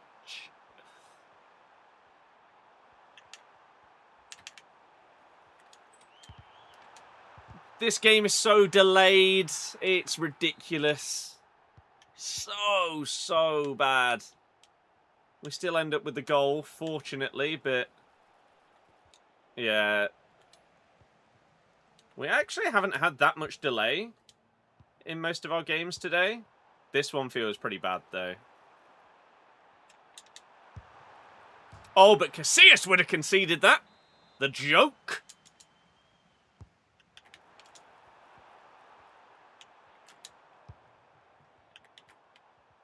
That was filthy. Yes. I don't know. Thank you for following on TikTok. If you are watching on TikTok, we are also live on YouTube and Twitch under the names that you can see on screen. If you want to say hello on either of those platforms, please do. The chats are dead. No one is saying anything. TikTok's the only one with a pulse right now. It's not what I pressed, and it's cost us a goal. This gameplay has been the worst. What are we on? Game 13. This has been the worst gameplay of them all so far. I just aimed it at my other defender there. I mean, our first goal came from mega delay, leading to us somehow getting the ball in the back of the net. It's been awful. We'll take a dodgy pen. Take a dodgy pen, take a dodgy pen. Let's go bottom left. There we go. Argentina with another wasted chance. It does feel like the goal is coming. It does feel inevitable. Feels like Egypt's not going to be able to continue to hold on. But you just got to keep going for as long as you possibly can. I mean, you have nearly got to half time. Thank you for the comment on Twitch. I appreciate it. Everyone else that's watching on there, who knows what's going on today. What are you going to get with the Champs tokens? I normally get the big pick that costs 650. That's like a... is it a 3 of 12? And I normally open it as part of my weekly video with Curbs, which I'm recording tomorrow. So that will be the plan once again. Oh my god, Casillas. He saved a low-driven shot. It was literally straight at him, but you never know today. That's a lovely turn. Go! I think I timed that right. This game is so crap. He has Finesse Plus. He has ridiculously good stats. But it goes wide. Why? Someone explain to me. What is the logic? That's a massive save from an Alvarez shot. That should be 1-1, but it's a massive, massive stop. Fair play. Keeper's on one today. But that's so ludicrous. That then they go up the other end and score themselves. Because Florian Wirtz's 97 rated card with Finesse Plus can't hit the target. From what? 15 yards out? Come on, man. Silly game. Silly, silly game.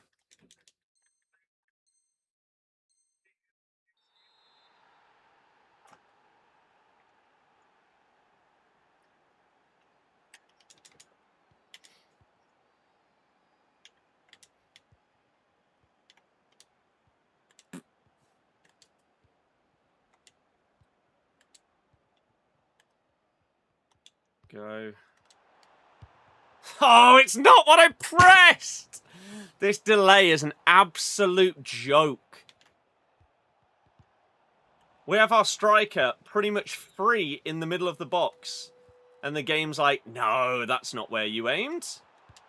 Of course it's not. Pathetic. It wouldn't surprise me if I end up losing this game because of the connection. Slash gameplay, whatever you want to call it. This person's not that good. We should have been, what? What would it have been? 4-1 up?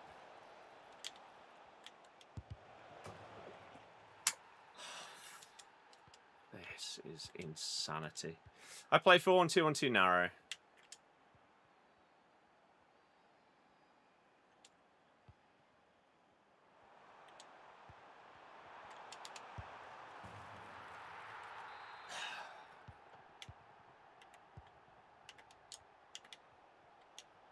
Oh, no.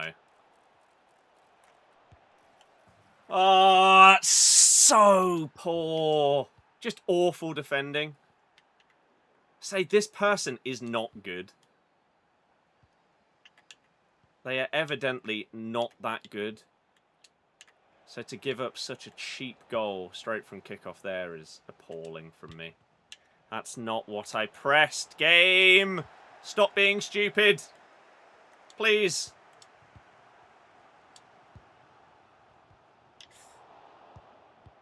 Four 4-1-1 and 4-5-1 are the most popular because they're the most meta and boring. I use this because I just find it fun. What I don't find fun is this garbage gameplay and connection, though. This is awful to play. Everything we do is delayed. How our players with these stats are failing to do some of the simple stuff that we're pressing is mind-blowing. How has he saved that? Yep, we have the Egypt game on. How they're still 1-0 up, I don't know.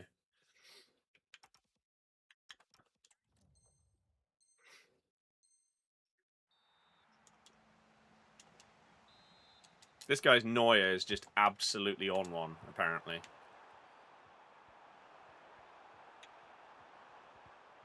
I didn't really have many options. That's fine.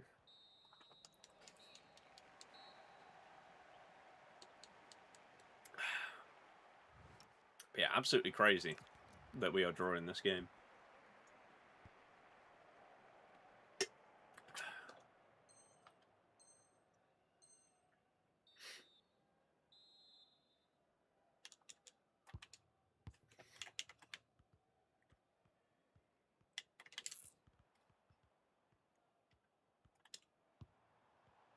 I mean, attempting to do skills with this delay is... It is asking for trouble. But if I don't know what my player's actually going to do compared to what I press, how are they going to know? Right? That's how I'm looking at this game right now with this lag. If I press a skill and I think something is going to happen, but it doesn't, how on earth are they going to predict that?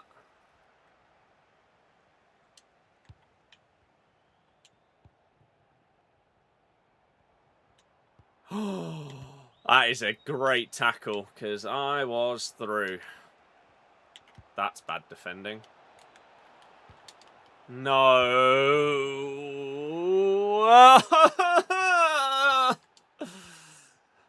Pain. Pure pain. This game is depressing. Truly is. He's walked into my defender.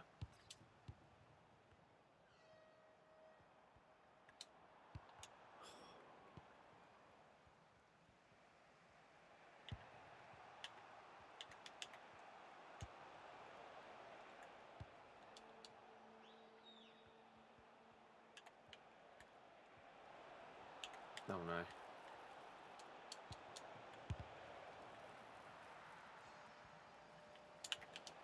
Oh my God, this is so painful. This is so painful. They're not even good. How does the ball just keep bouncing back to them? Oh, these are the worst games to lose. The first loss this weekend was perfect. Up against someone playing a good style of football. They were good at the game. Fair play. This. Awful gameplay. Button delay. Some nonsense goals. I mean, okay, sure. All they need to do apparently is ping the ball over the top and that's it. How was that so easy? But some of the stuff my players have done in this game is just baffling. I mean, that first Verts miss, where he put it wide. Should have seen it as a sign of things to come in this game.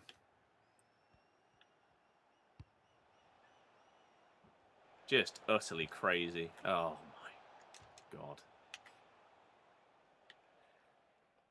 This is a prime example of why I play this game as little as I need to.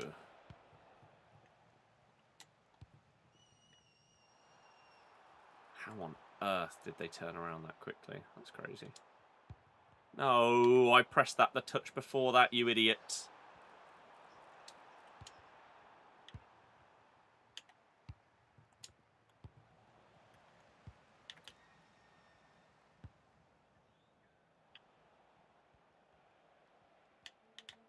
Oh, this is so upsetting. How have you not got that? What is going on? You wouldn't stream a game you don't enjoy? That's good. I only do because it provides me a living. If it didn't, I wouldn't have owned the game, let alone stream it.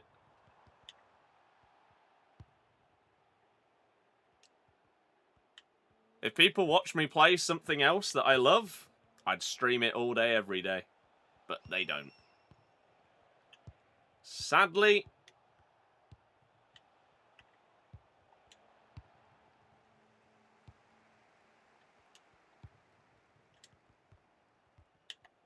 Oh my God, this delay is depressing. I can't believe we're going to lose to this player. Well, I can, because it's FC. It's not a surprise. It's just upsetting. Look at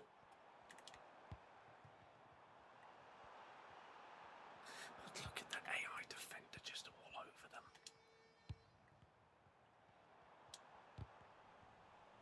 My God. Just depressing. This has been by far the worst game of the 13 that we've played. We've actually not had that bad a weekend league. Like, in terms of the people we've come up against, in terms of the gameplay, in terms of the delay, up until this one, we've actually been pretty good. And then this.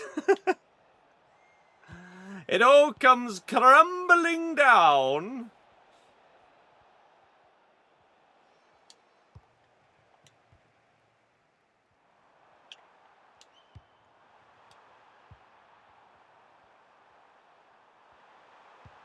That's a crazy tackle.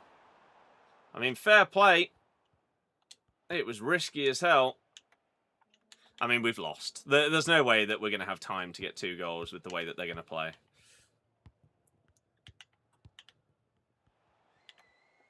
It's not going to happen. Look at the delay. I pressed that pass backwards to my other player. I had to pass it again. Because they ignored the first pass. I didn't mean to be playing Champs whilst the World Cup was on. I thought this game started at 6, not at 5. Otherwise, I would have changed my timings today.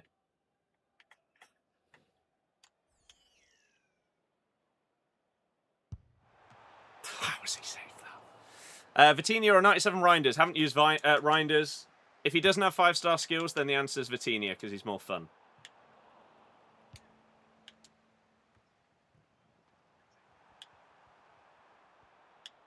Technical Plus! Look at him!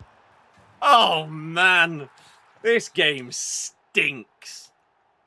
Technical Plus with, like, 95 plus dribbling. But because of how bad the gameplay is, he looks like he's turning a freight train around. It's depressing. And as I said, they're not going to give us the chance to get 2 goals. They were always going to play it in that way if we got one. Depressing how decent the game was at the start to now. FC 25.5, I agree. What games do I play? What do I play off stream? Mental, by the way. Absolutely mental loss.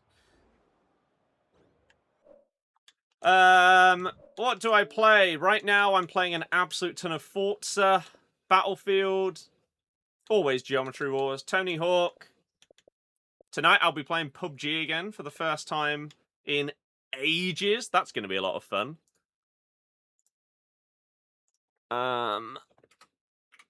Pacopia, Legends ZA.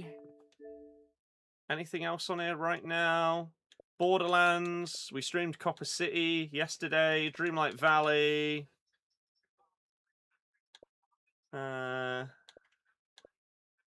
Anything else right now? Planet Coaster 2. Yeah.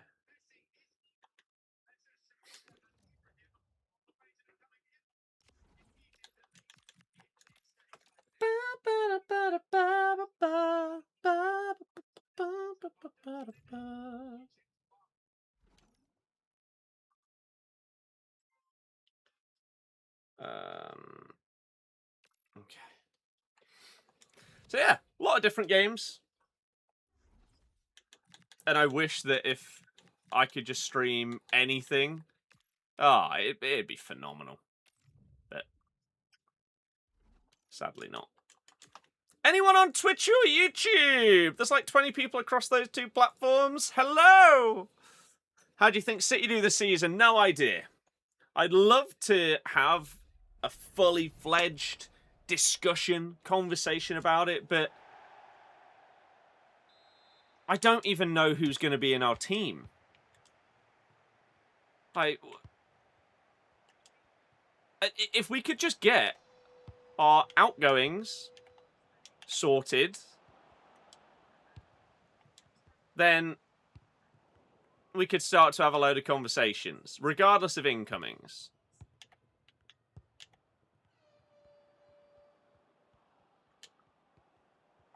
But right now, it's so hard.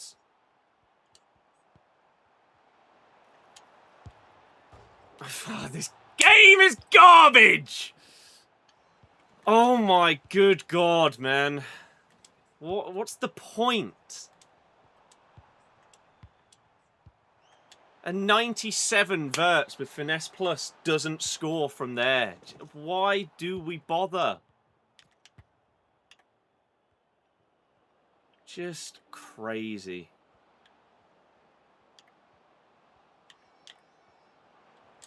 I mean, that last loss was bad enough. Don't do it in back-to-back games. Come on. I thought she'd missed. My god, I thought she'd missed.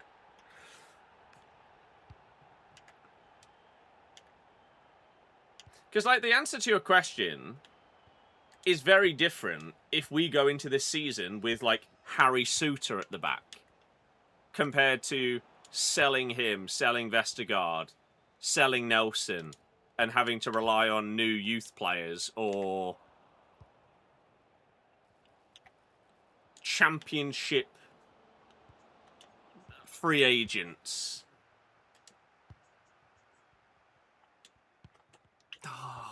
should have played it over the top.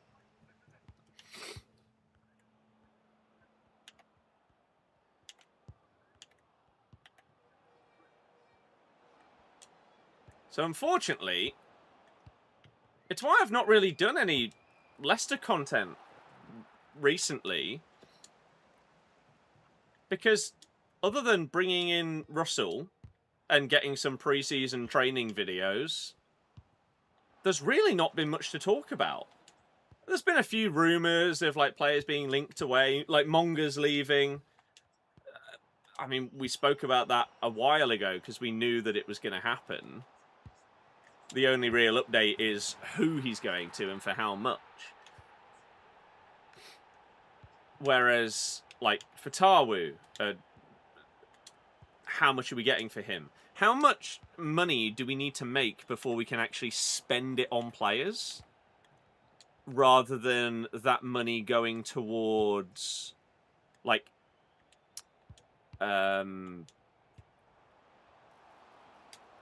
costs for like running the training ground, paying staff and everything like that. How much would we need to make to be able to spend like 10 mil?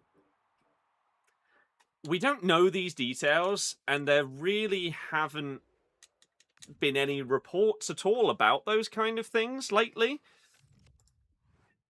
So it's been a tough summer when it comes to trying to talk about my club. There's so many unknowns. Right. Final game. Opened the pack and got Salah. GG.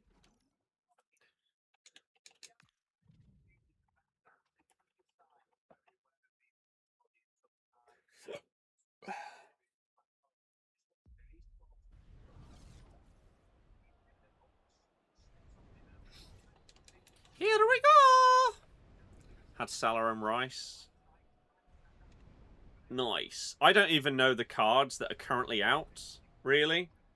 So I guess I'll find that out tomorrow. Although, I'll need to check the token store. Because if the pick in the store that I've been opening each week is similar to a lot of the packs that have been released, then I won't open it. Because a lot of the packs that have been popping up in global limits and promos in the store haven't been guaranteed Team 2. They've just been Glory Hunters. So if that's the case with the like 3 of 12 pick, I'm going to save that until, is it Phenoms or something on Friday? We'll save it for that. Because otherwise, we'll just get the crap ones from both Team 1 and 2.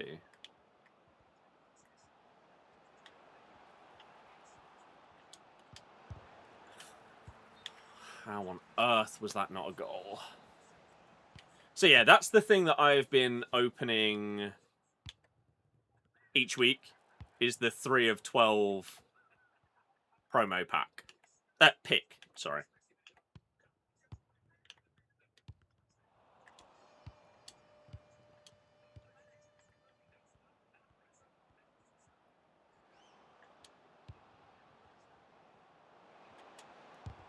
Oh my good God. This person defensively is not great. So yeah, I normally open those as part of my videos with Curbs each week. Pack roulette. But if that is working in the sense that it doesn't give you a guaranteed Team 2, I will save it.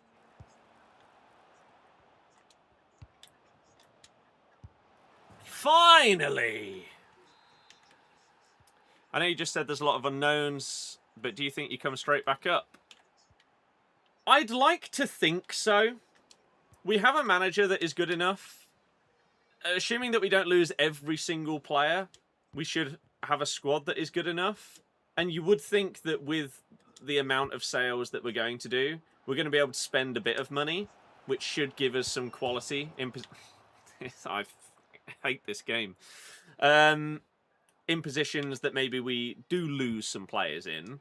Some of the youth players that have been doing really well at this level and Championship on loans in the last couple of years are surely going to get their moment to shine. And so that's going to be good. So I would like to think so. If not, our club is in genuinely, like, terrifying financial situation.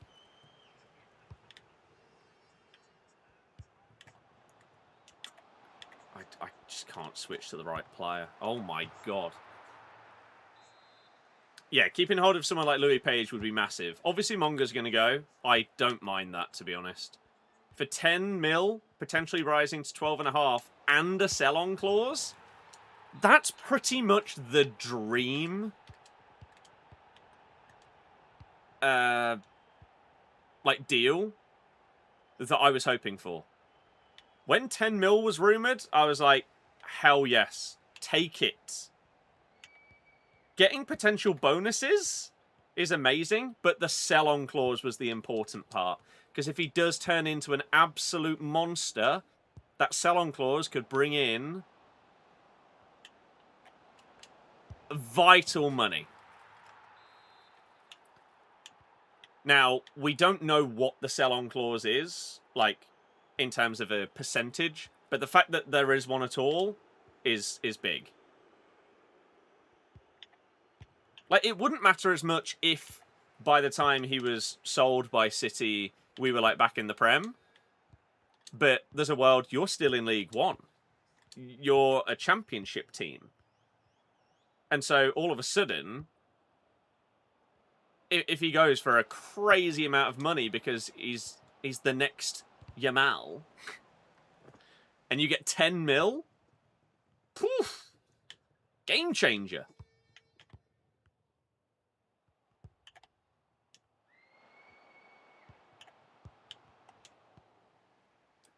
Riyad and Jamie both on freeze. Do you take them back? I would. I would bring Riyad back in a heartbeat because he's probably my favourite ever player.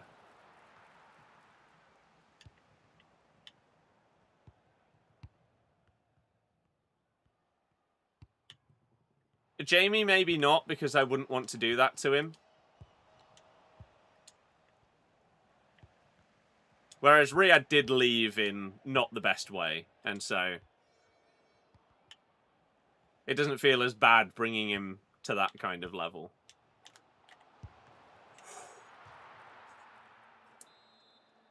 Monga was confirmed the other day. Well, it's not been confirmed by the clubs.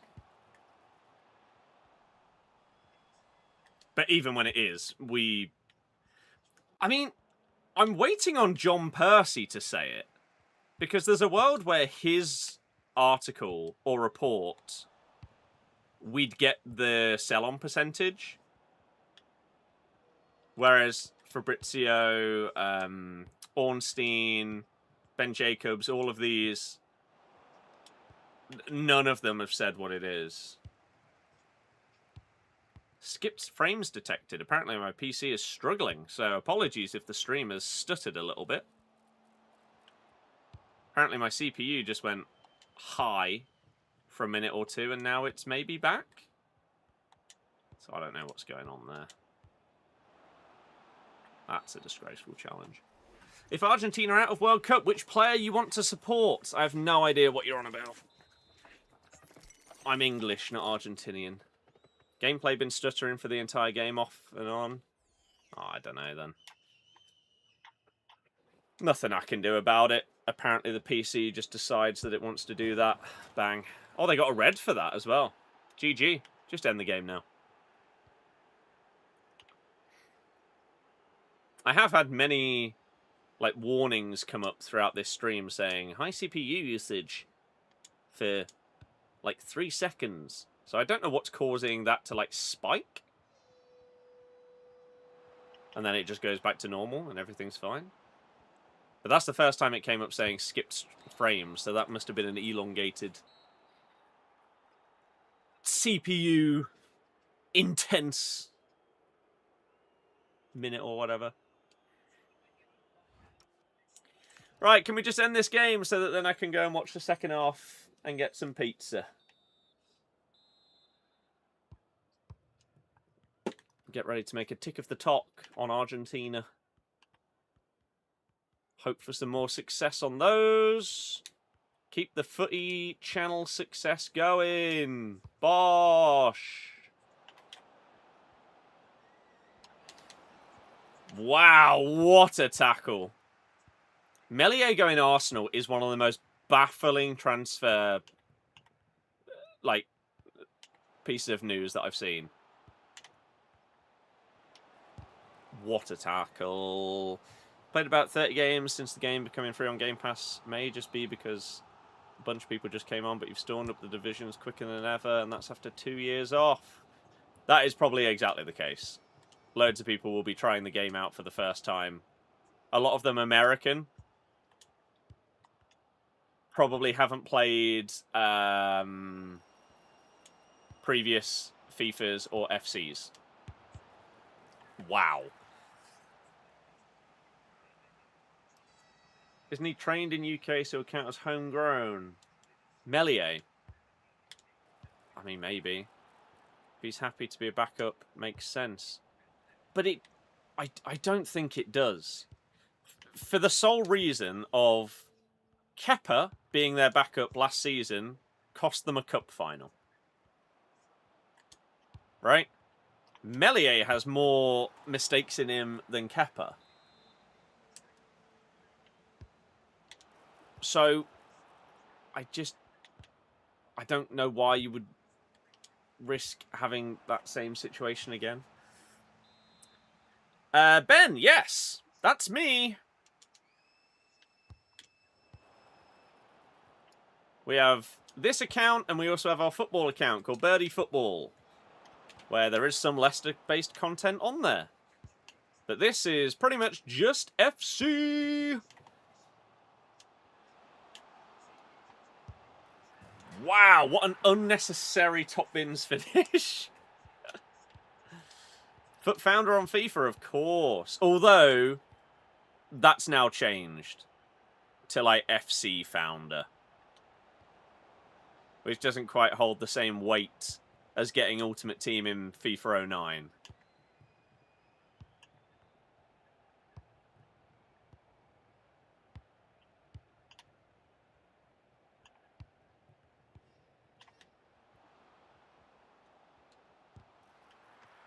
That was bizarre.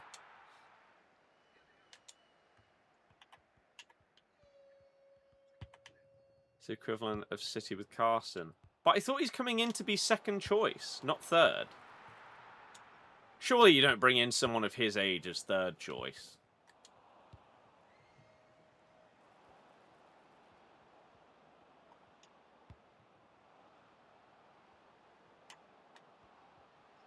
Ah, that was filth. GG. Needs closing. Yeah, it's true. Watch your 2012. That is sad. I don't know why it isn't just based on the first one that you played. Rather than having to play it before a certain day, that year, or whatever. It's so silly. David, yeah, it is abused by basically every single club. Oh, wow, huge. Thoughts on the new Leicester kit? Sick! I love the... I can't remember the name of it. It's like a win or something. Dragon-esque thing from the city's, like, crest, which I didn't even know existed. It's pretty cool, though. So I will be getting that. If the rumoured, like, maroon trefoil kit comes out, that looks like a beauty. Especially if you could get it without the sponsor. Oh, my God. Why has he not used his left foot there?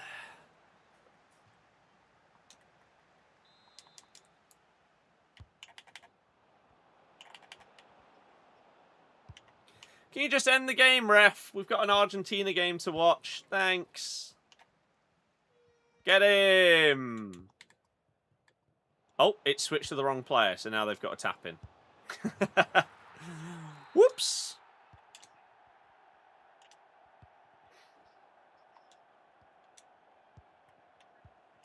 This game is mental.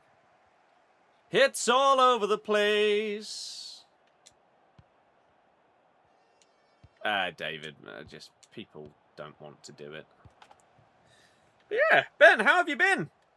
When do you know roughly when you used to watch? Back when FIFA was good, maybe 17, 18. Argentina are 1-0 down. We are watching it. That's why I want this game to finish, so I can go and watch the second half.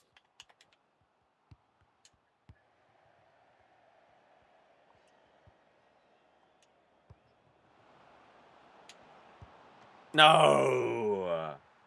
X. No, I've not.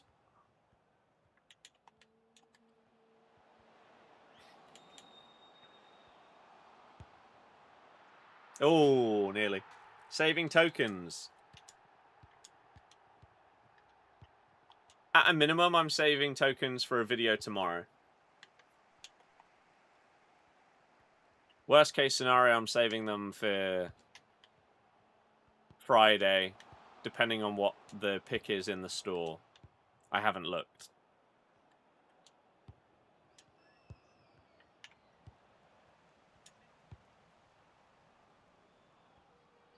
Ba, ba, ba, ba, ba.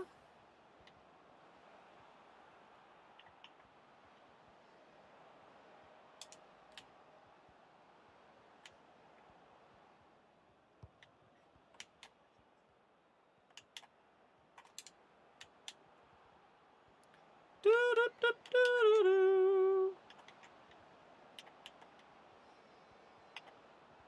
No! Why'd you have to ruin it? Vicky was slapping him about. Right, let's have a little look at the Champs Token store then and see what I am going to open.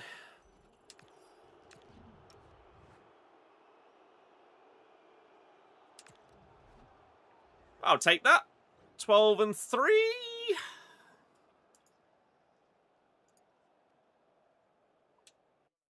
Not bad.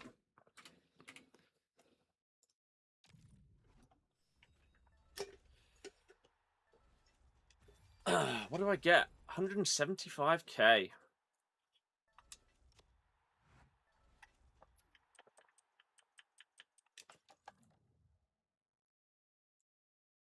Let's have a look.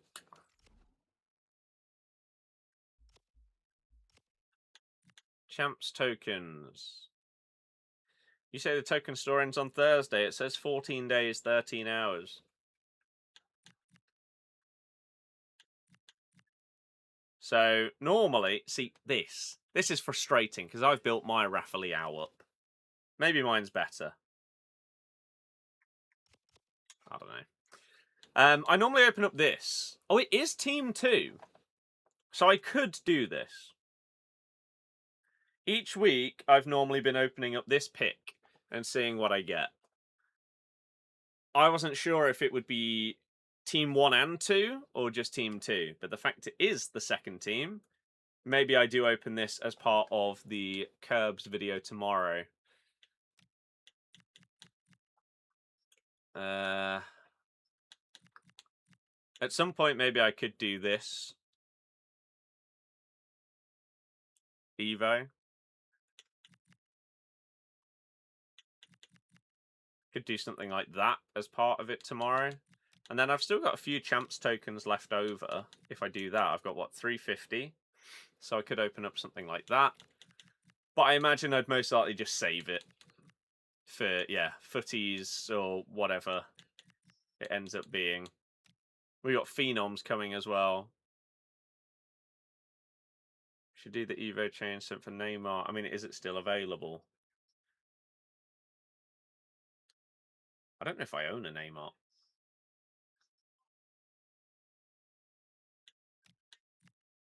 There'll be nothing new in the token store. What? On Friday? On Friday?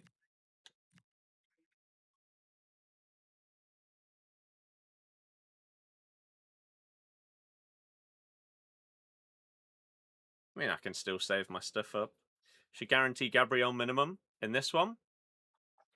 Let's have a little look.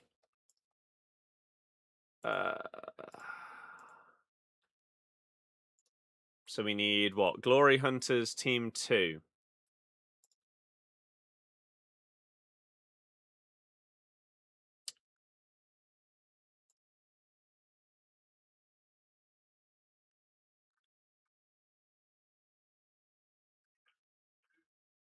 Why is this not easy? Oh, we can look in game, can't we?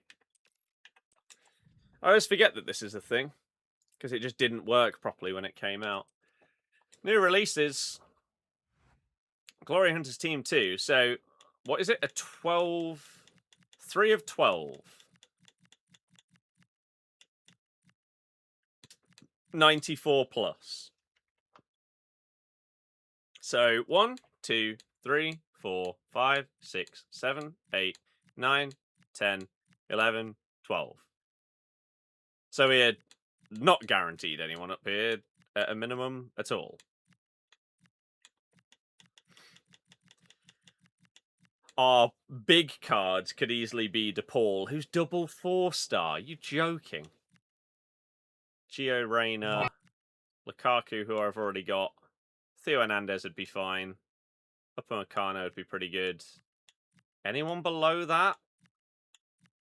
I mean, Goretzka's 25k, which seems crazy.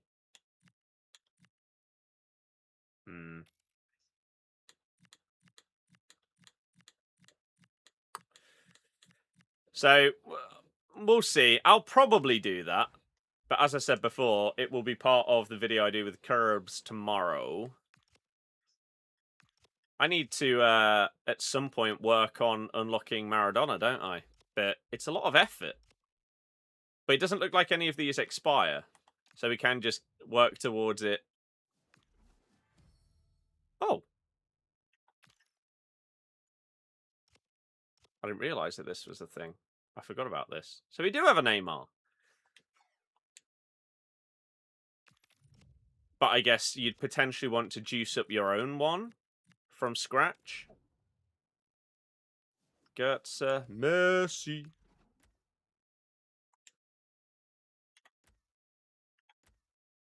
Are these available? Oh, yeah. It's around 1.5 to 2 hours per objective group. Okay. It's not awful. It's just effort when I just don't really care. Yay.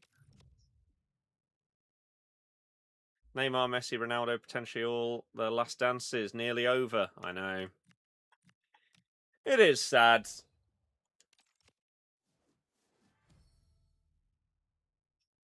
Messi getting slapped about right here. Like, literally.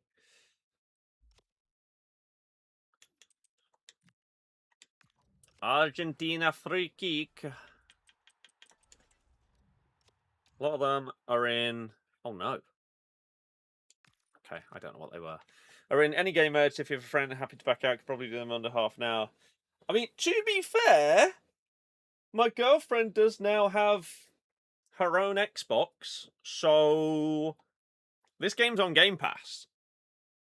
I could get her account logged in and just back out against me 100 times or whatever it takes. So that could work. That is a possibility.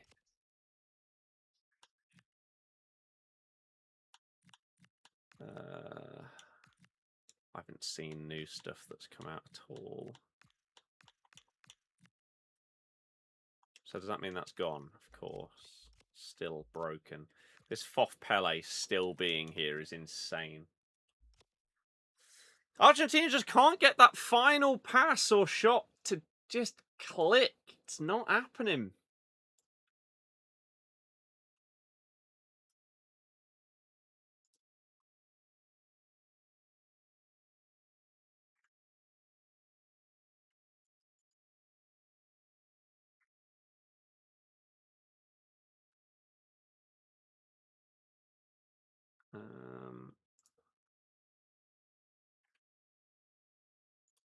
Right.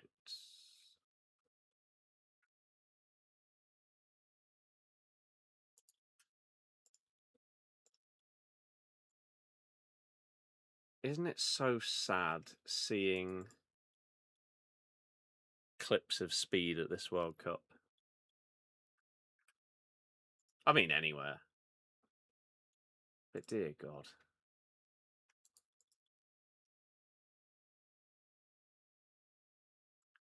The government's gambling regulator has announced people who place large bets in a 24-hour window will soon undergo financial risk assessments.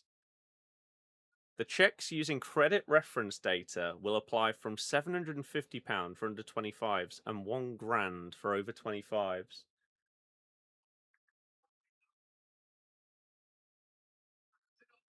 Play it. Oh my God, Egypt are 2-0 up. That is a hell of an assist from Salah. Little Trivela pass out left. And Argentina are in big trouble. Little breakaway. Wow. Bailey, why? Been doing the objective mainly on beginner to get the job done. Objective done. Oh yeah, I'd do the same. Surely England in the World Cup final, especially on this side. Norway, Colombia potentially test, but should win. I mean, you say that, but at the same time, right? Like, if you get against Egypt or whatever. Sorry, you say England always somehow gets decent/easy routes, but this has to be the time football comes home. That is a beauty of a nutmeg.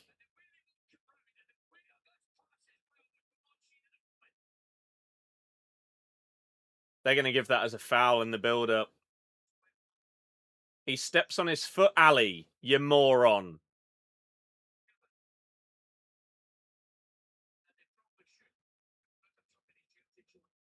It's not on about the tug on his shirt, you blind clown. God, he's unbearable. He just doesn't look at what he's commentating on. The guy stood on his foot, you idiot. Dearie me. You say it's another decent, favourable route to the final. If you win your group, you give yourself the best chance to reach the final by getting the best draws. Who would have thought it?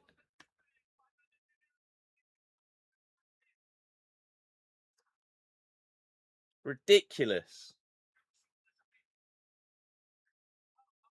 There we go. Foul. Back to 1-0. Game's gone. He fouled him. He stood on his foot whilst pulling his shirt back. He's fouled him twice. What's the problem? He's pulled his shirt as he's gone round and stood on his foot. I don't know how anyone could disagree with that as a decision. How far back you taking it? It's in the same play. They immediately broke and scored within like 10 seconds. Come on. But yeah, you say that it's a favourable route to the final. But you are... Oh my God. Are you basing that off of the names rather than the performances? For example, Portugal were on the other side of the draw. They've been crap. Right? Norway will be a tougher test than Portugal would have been. But they're not as big of a nation. If you look at, like, before this round of games started, you would have probably said there are 3 teams outside of England that look like they might win this World Cup. France, Spain, and Argentina. Spain haven't even looked incredible. But they're one of the 3. So if we are looking to win it, then we're one of 4, 2 of which are on each side. Harry, no. But then you'll look at it as saying, oh, well, we've got Norway on our side. What an easy draw. Well, not really, because that's therefore the team that knocked out Brazil. If we get Egypt, if we get to the semi-final, That's the team that knocked out Messi in Argentina. It's not as if our side of the draw has had every single, like, 64 through 60th place team in the world. And as it stands, Argentina are out. That's the point!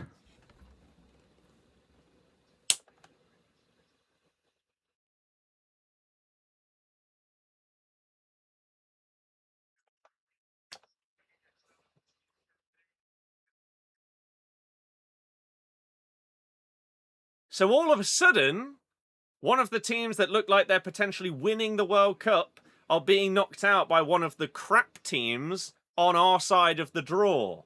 Maybe that side of the draw isn't as easy as it looks. The same with Norway. And maybe you look at the other side of the draw and you see Portugal and you think, oh my god, they're amazing. But no, they were crap. The name doesn't matter. The performances do.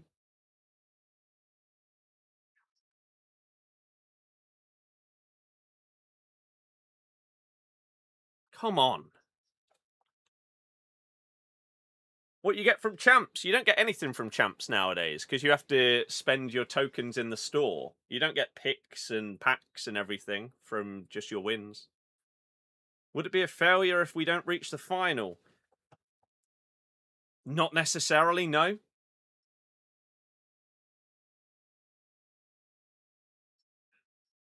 we come up against Haaland and he has the game of his life and has 3 shots from 20 yards and they all go absolutely top bins, you can't really be annoyed at that.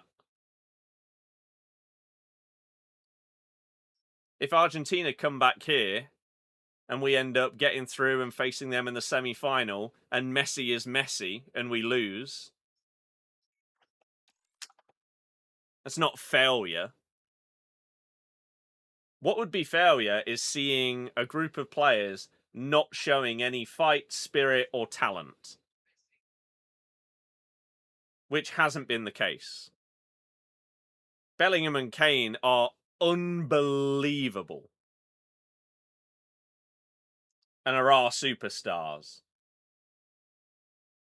But that performance against Mexico shows the determination, the battle, the fight for the badge that the likes of Portugal didn't show.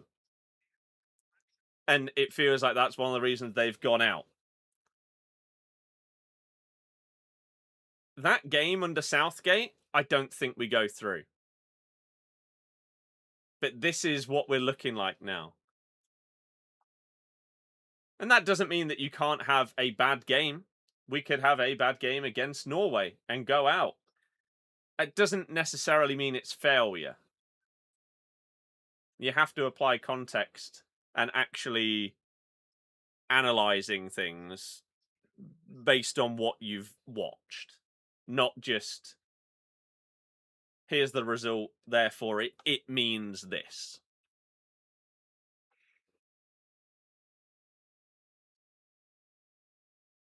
Taliafico off for DePaul.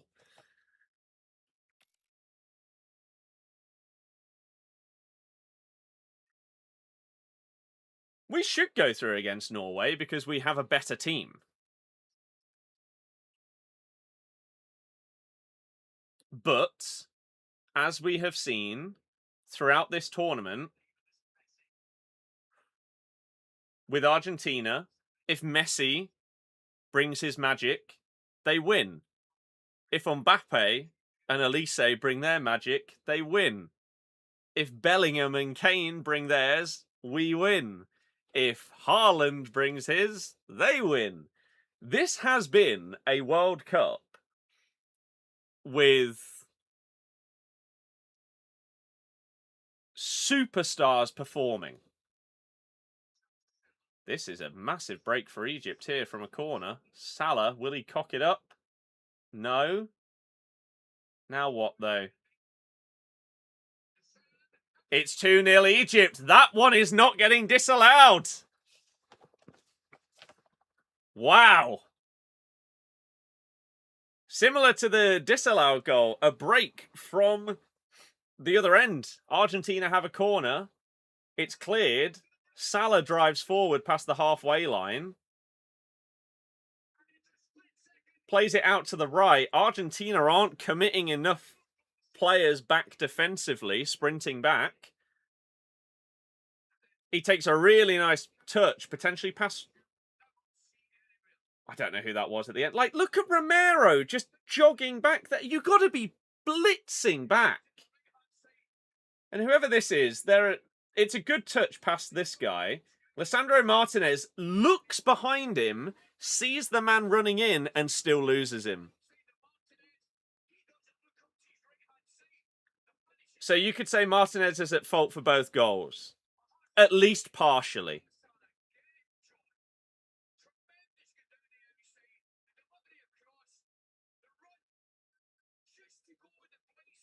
Neymar, Ronaldo, and Messi all losing in the round of 16. I mean, if we're honest, no one really cares about Neymar at this point. He came into the tournament crocked. We were never getting a proper Neymar World Cup. I mean, same with Ronaldo. I don't think people expected Messi to be as good as he has been.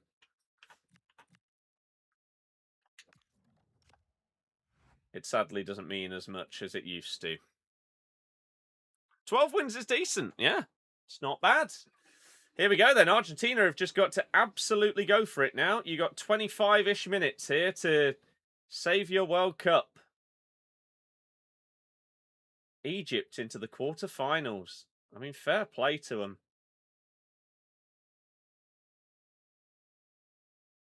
But you can't discount a team that has Messi when they've got 25 minutes left, even when he's 39. Lisandro Martinez trying to volley from 25 yards out.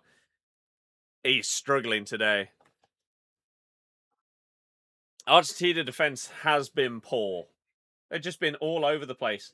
I said Lisandro, at least partially at fault for both goals. That second one, he looked behind him and saw the man, and then still lost track of him like 2 seconds later. You got to play that left. That's a good ball. What are you doing there? That was so predictable. Is it coming home? Of course it's coming home. Of course it's coming home. Yeah, we could just chill and watch the rest of this game.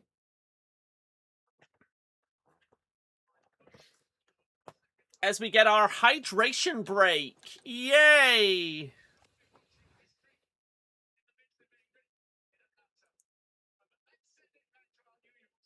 This is crazy, though.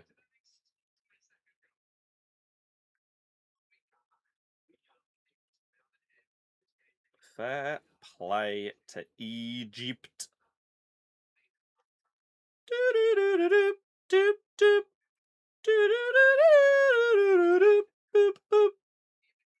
And this, look, there are 4 Argentina players. Why are the rest of them not sprinting to get back here?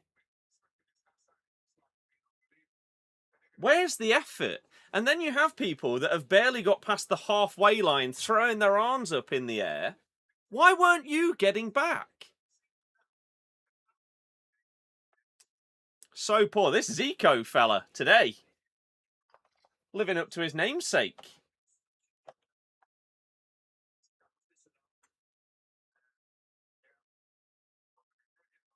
That was beautiful there.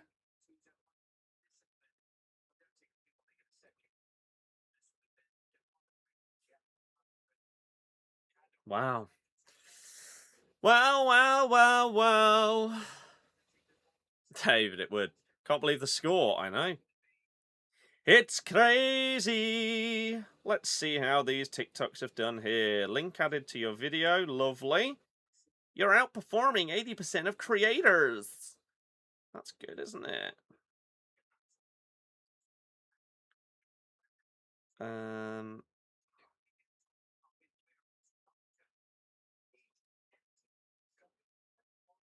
Honestly, I saw someone suggest this on Twitter.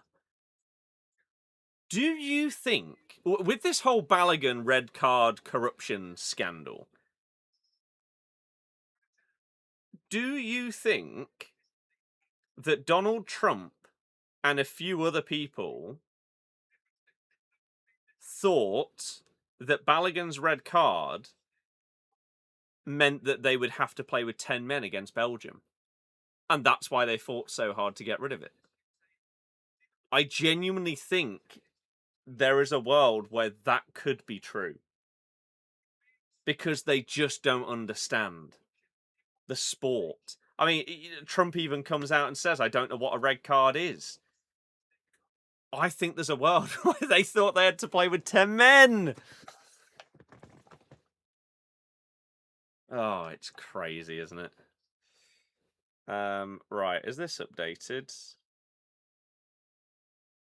Oh, I don't think it has it. That update. What's the date? 7th. So why is the 6th not on there yet? Right, 20 minutes. Argentina.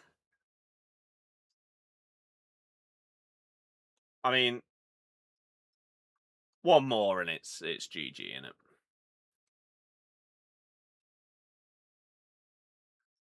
One more and it's GG.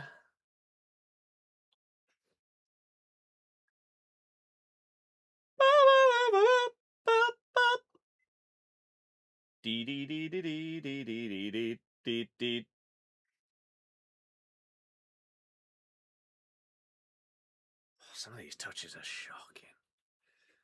Todd Burley thought that Chelsea automatically qualify for the Champions League and play 4-4-3. Exactly. I'm telling you, when I saw that, it did sort of click that, oh my God, they might actually think that that's what it means. I mean, you have to give credit here to the Egypt defence, but also the goalie. I mean, he's pulled off some big saves, the biggest of which obviously being the penalty. Although he is now sat down off the pitch. And Argentina players are just going to get ratty now. Every single thing that goes against them.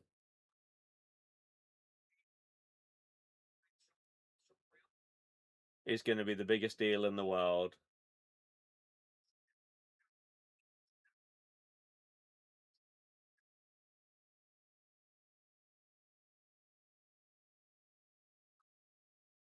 It does just sort of feel like a France inevitable World Cup win, though, doesn't it? At this stage, sadly. You say Messi's so bad. That's it's not just a stupid thing to say. It's probably one of the worst footballing opinions that you could ever have.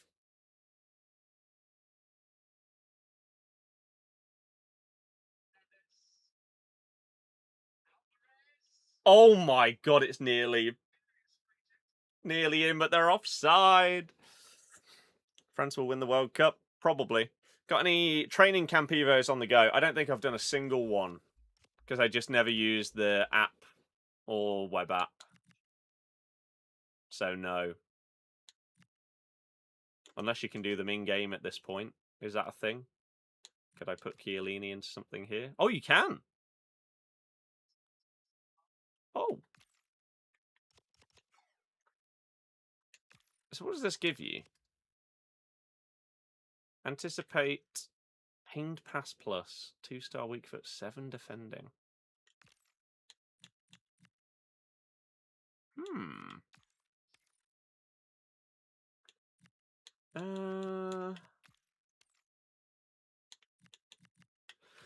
Do I care about any of these? I mean, I could just put Mika into it, as he is the example player. Look how many cards there are that we just got from all these objectives. There's so many to go through. I just don't care about them.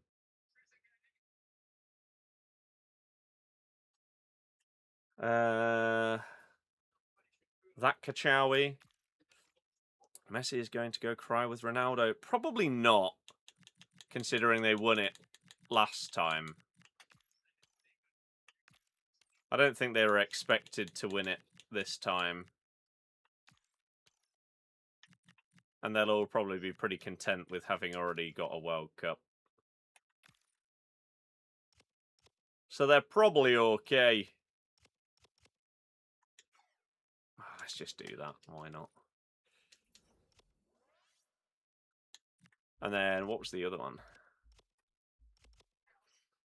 McAllister. Into Messi, but it's blocked. Jay, thank you very much for following. Scoring sensation. 2-star skills. 7 shooting. Ping pass and low driven plus. Alessandro Martinez with the cross in. It's headed out for a corner. What's your top 3 England memories of all time? Ooh. Messi's going home. Yes, probably. That's how football works, Matthew. There are some weird people on the internet. For you, Shaw goal in the Euros, Palmer 1-1, Pickford save for Jorginho where we thought we were back. I have to say the Trippier free kick. I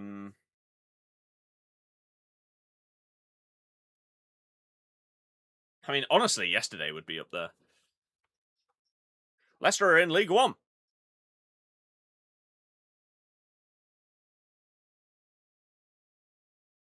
Yesterday was unbelievable. Messi with the ball in! Is he on? Romero makes it 2-1! 2-1! League One. Yes, Matthew, that's how football works. So I'll go with Trippier. They're claiming offside. They're all claiming offside.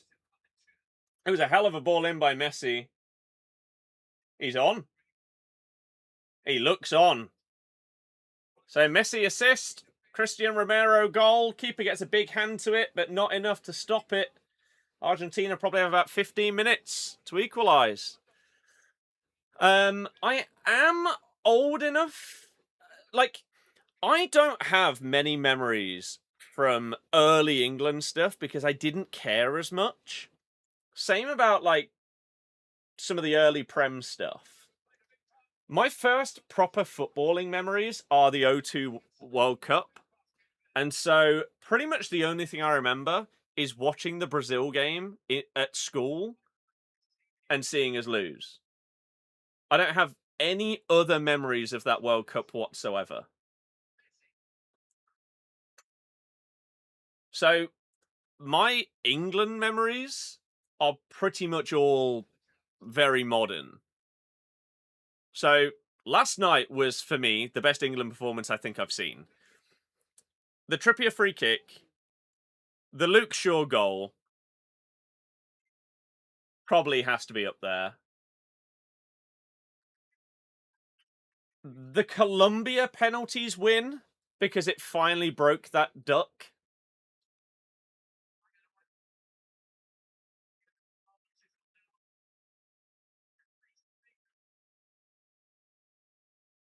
Also has to be there.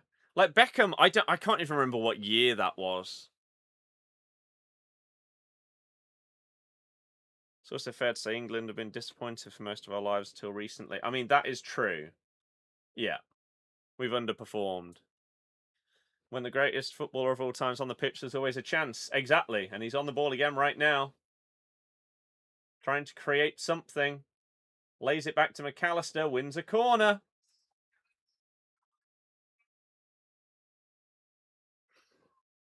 Beckham Greece was 0-2. I don't remember it at all. I specifically remember the game against Brazil because we watched it at school. And I have that memory of like going into school early that day or whatever, and the big TV was wheeled in and everyone watched it together in like the school hall. I couldn't tell you a single other thing from that tournament or anything else England-based from around that time. Messi into the box! Oh my god. He's put it wide. Who was it? Messi with the mazy dribble. Lautaro Martinez, of course it was. Nods it wide with a shocking header.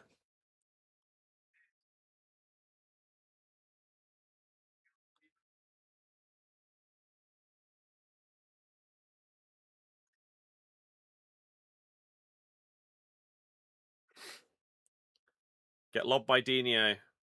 Yeah, exactly. That's what I remember. And that's why I cared about Ronaldinho. I don't know what else I watched from that World Cup. Absolutely no idea. I just know that that's where I wanted to watch more of Ronaldinho.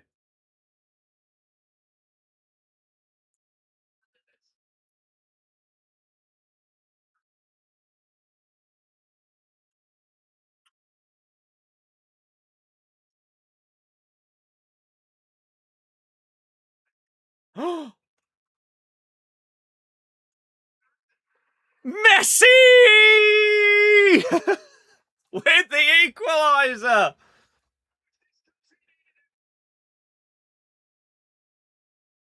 There he is. It's what he does. It's what he does. We said it probably like half an hour ago or whatever. When there's 25, 30 minutes to go and you've got Messi on your team, you still have a chance. And there it is, goal and an assist.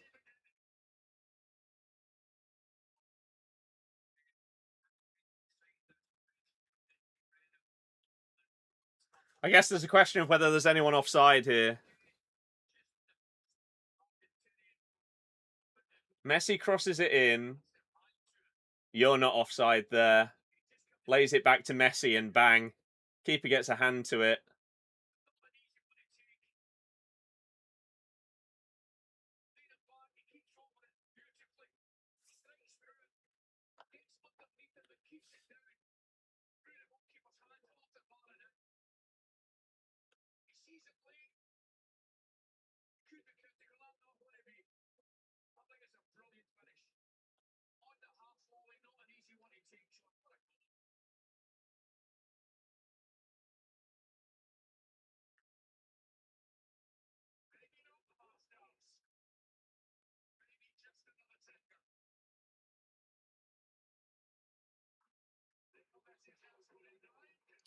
Nine consecutive games in the World Cup. You don't get rewards from champs now. You get tokens that you then get to use in a store, which, yeah. That's the danger of sitting back and defending leads, having no desire to play football. Especially when you're up against Messi. You can't allow him to keep getting on the ball and putting balls in and dribbling past you and letting him have shots. He's not Ronaldo. Like,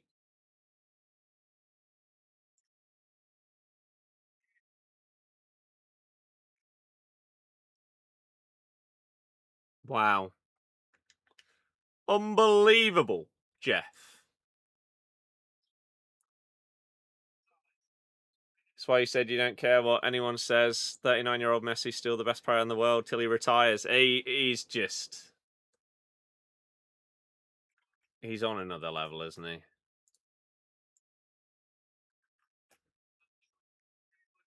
So now 21 goals in the World Cup. Goal and an assist today. Scoring a 9 in a row.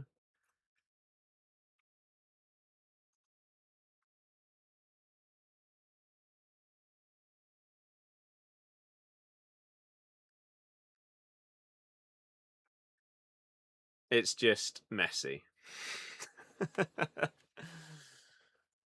I'll open up the big pick tomorrow, probably, when I record with Curbs.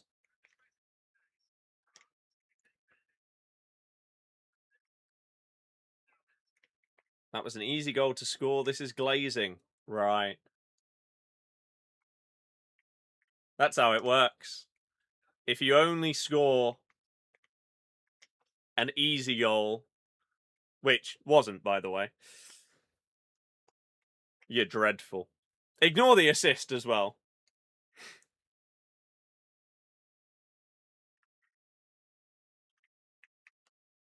Didn't try to challenge for the header. Trackson still 2-0 guys. 5-15. Yeah, I agree. I agree.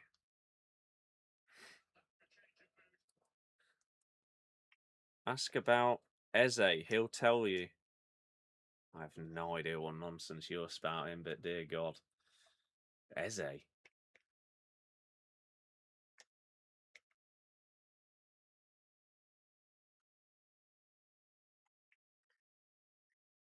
First time off volley. Yeah, of course.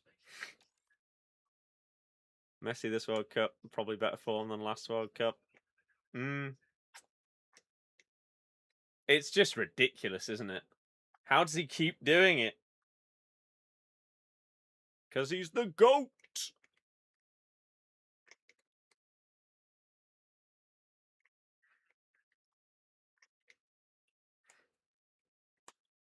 Heady, no.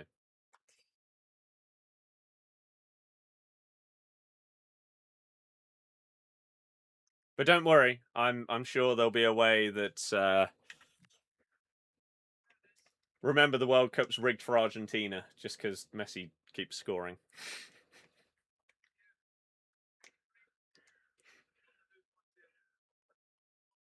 Yeah, I mean, like you say, this is what can happen when you try and just sit back on a lead and try and hold on. Unfortunately, when you are up against players that can just create chances, like a Messi, where you always know he can put in a ridiculously good or like high quality cross or ball or whatever, you're just running the risk constantly of conceding.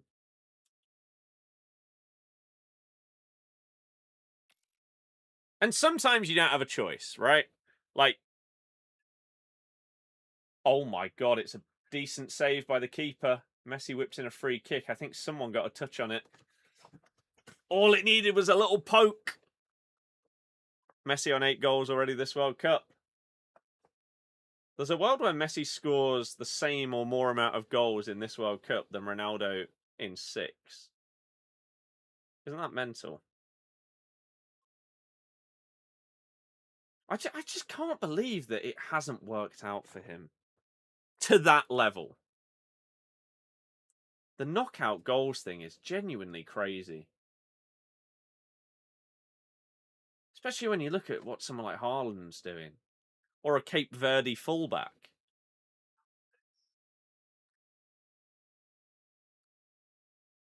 It's like, how is like a tap-in never even dropped for you? It's got to be up there with like one of the most bizarre like outliers for a top player in any competition. I guess it's like Messi's penalties in general in comparison to him. Oh my God, here's the chance for Egypt. Here's the chance. What an unbelievable tackle that is. That is insane. Oh, Messi. Nearly. Who was that? Egypt had a break that was 3-on-2. And whoever that was held back and then like lifted that leg up at the perfect time to just get the touch on it. That was surely 3-2, potentially GG there. Wow. Oh, Bailey, yeah, absolutely. You hate the word glazing because you like a player. Yeah, it's so stupid, isn't it? The difference is if you like what Piers Morgan does to Ronaldo. Right? Through even absolutely dreadful games, somehow you defend them and it's never their fault or anything like that. That's when the term glazing should be coming out. Not appreciating someone having a good performance.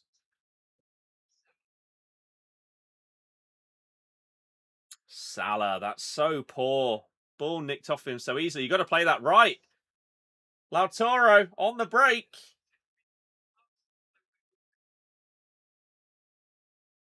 Puts the ball in. It's in! Lautaro's done something! Enzo Fernandez with the header. 3-2 Argentina. What a cross. Oh my God. Wow. That is insane.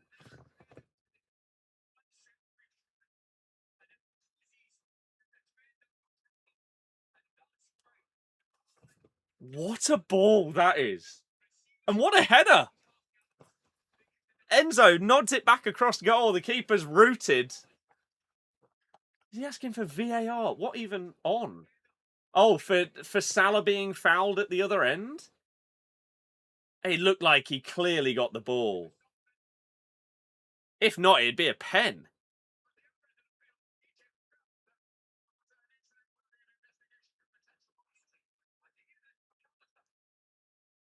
Oh, McAllister potentially bringing this person down. Salah, you're not getting a pen for that. The McAllister one, I'd have to see it again. I was looking at the wrong player. The Salah one can't be given as a pen. What a cross that is. Why it's somehow 2-on-1 in the box for Argentina there, when there's plenty of like Egypt players about, they're just not properly getting back?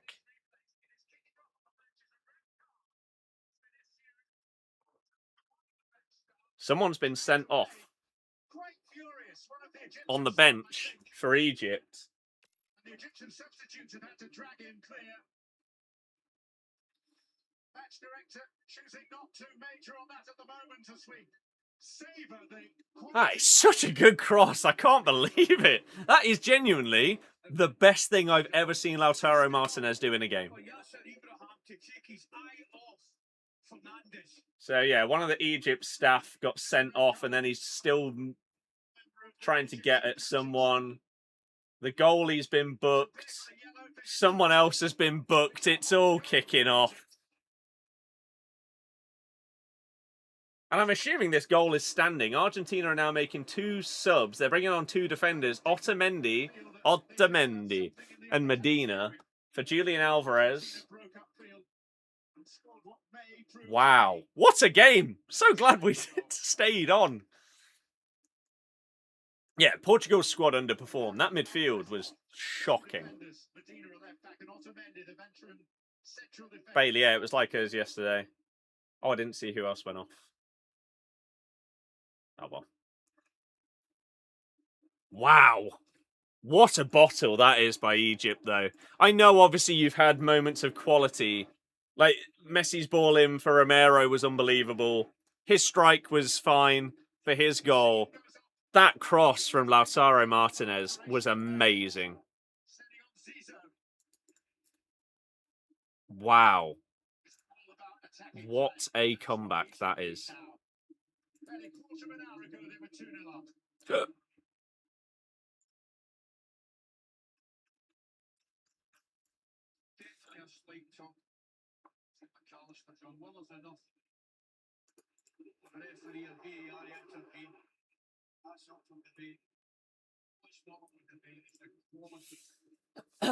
So now you got a few minutes left.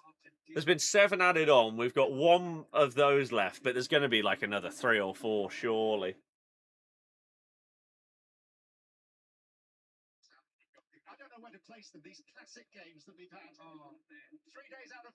There's been some amazing games in this tournament, hasn't there? It's such a shame that we've had like a few things that have sort of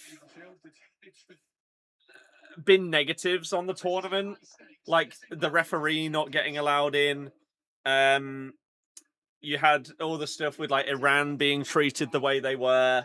You've had the red card corruption stuff with Balogun. But as far as the tournament has gone, it's been amazing. The vast majority of games have been really solid as well. There's not been many stinkers, which, considering it's been expanded to more teams as well, is really good.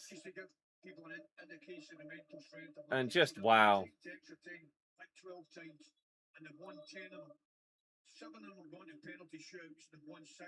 And I tell you what, fair play for Argentina for keeping their heads. I think I probably made a comment maybe like 5 minutes before that Romero goal of they're going to get ratty now. And every single thing that happens, they're going to be in the ref's face and moaning and everything. They kept their cool and have been massively rewarded for it. Lautaro Martinez has done well there. There's won Argentina a free kick on the halfway line with a decent little turn and break away. I mean, this guy's moaning at the ref after being booked. You're lucky you're not getting a second yellow. There. Very lucky the ref isn't feeling like he wants to do you there. Football's done the talking. People said the games would be dead due to weather, etc. Yeah. What pack can you get Kane from? The 97 one? Any, I guess.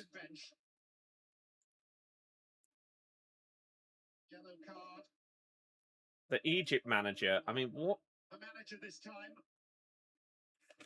He stood there on the sideline doing that. Irons! Maybe he's an X Factor fan. Don't know. Argentina kit is really nice. I don't know where my one from the last World Cup is. I may have put it in a box that's like up in storage before we move. I'll have to get it out in case we get knocked out.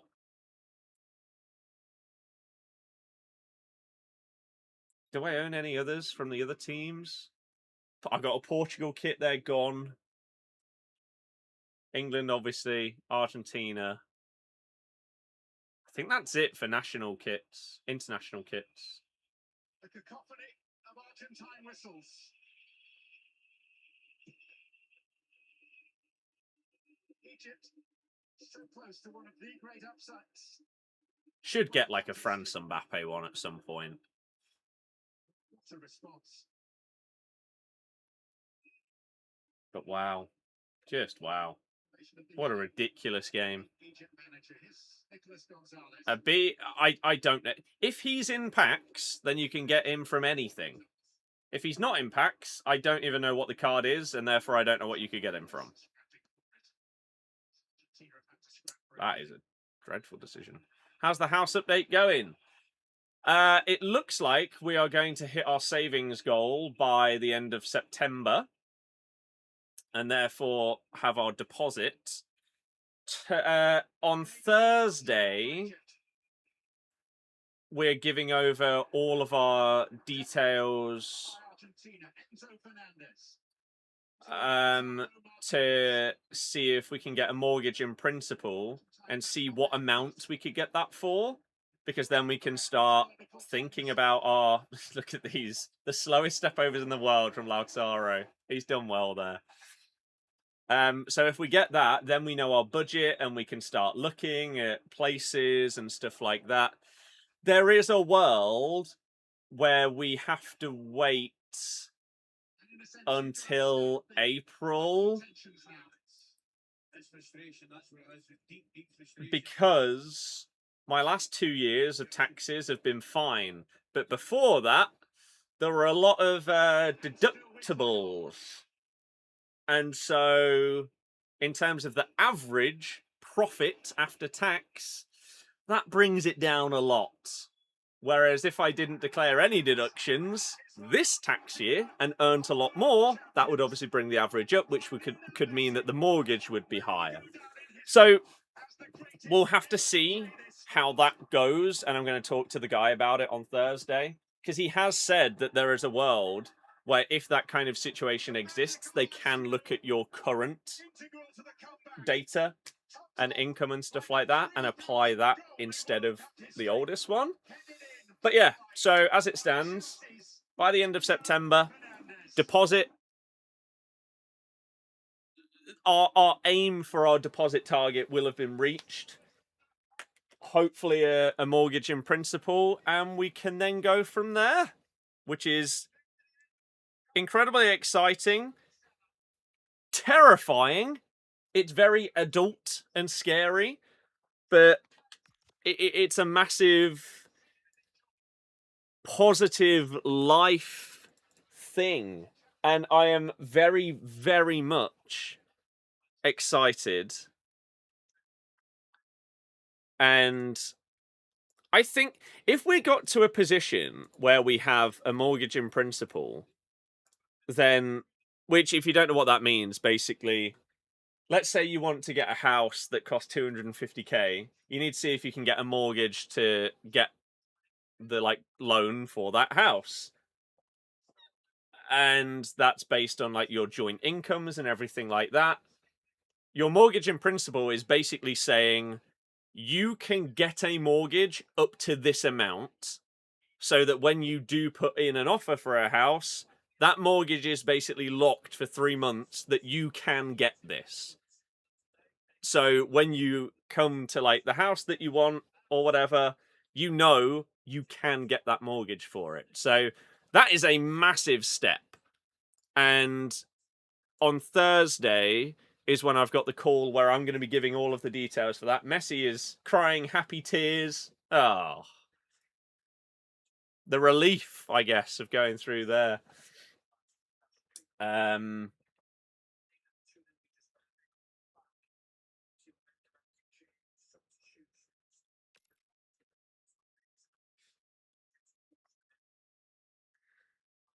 then, yeah, we go from there. Just keep hold for 10 minutes is all they had to do. Most rigged game. Interesting how you say two completely contradictory things. If all they had to do was keep hold, then that's crap defending. It's not rigged. Argentina have to be the worst winners ever. You're just pretty sad, aren't you?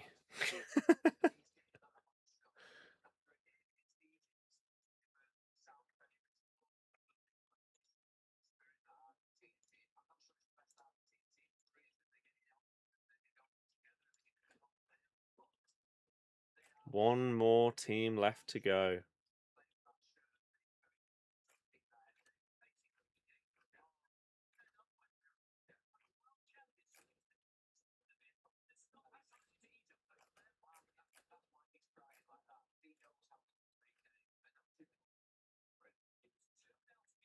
He's having a big old emotional cry.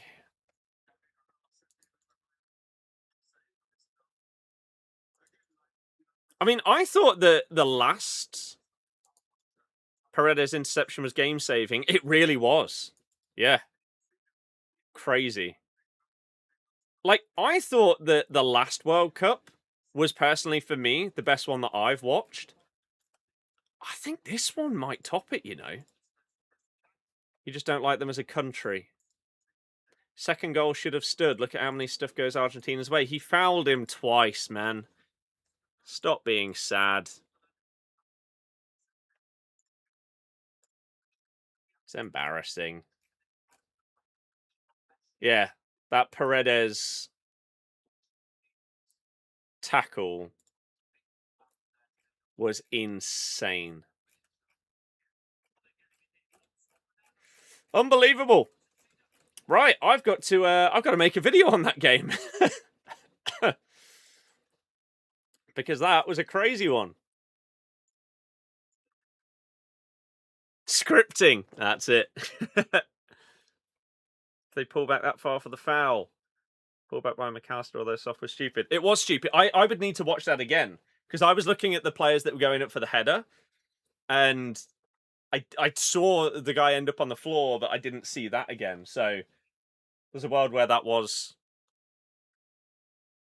a foul or whatever. I don't know. I need to see it again. But Salah definitely wasn't fouled. I thought that's what they were initially showing. He got tackled well. But again, I don't think that there's controversy in pulling back that foul. Because it was in the same play and it was 10 seconds. I don't know. Right, well, I'm going to go and make that video. That will be up on Birdie Football on TikTok, Facebook, Instagram, YouTube. Take your pick. And we will get that out for you as soon as possible. So be on the lookout for that. It should be out for you in maybe 10, 15 minutes.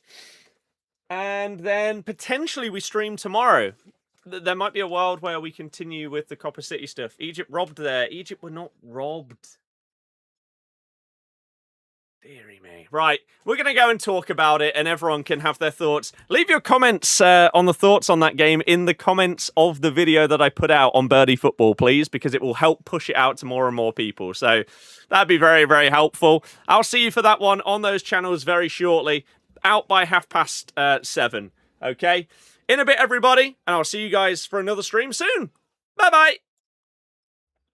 Woo!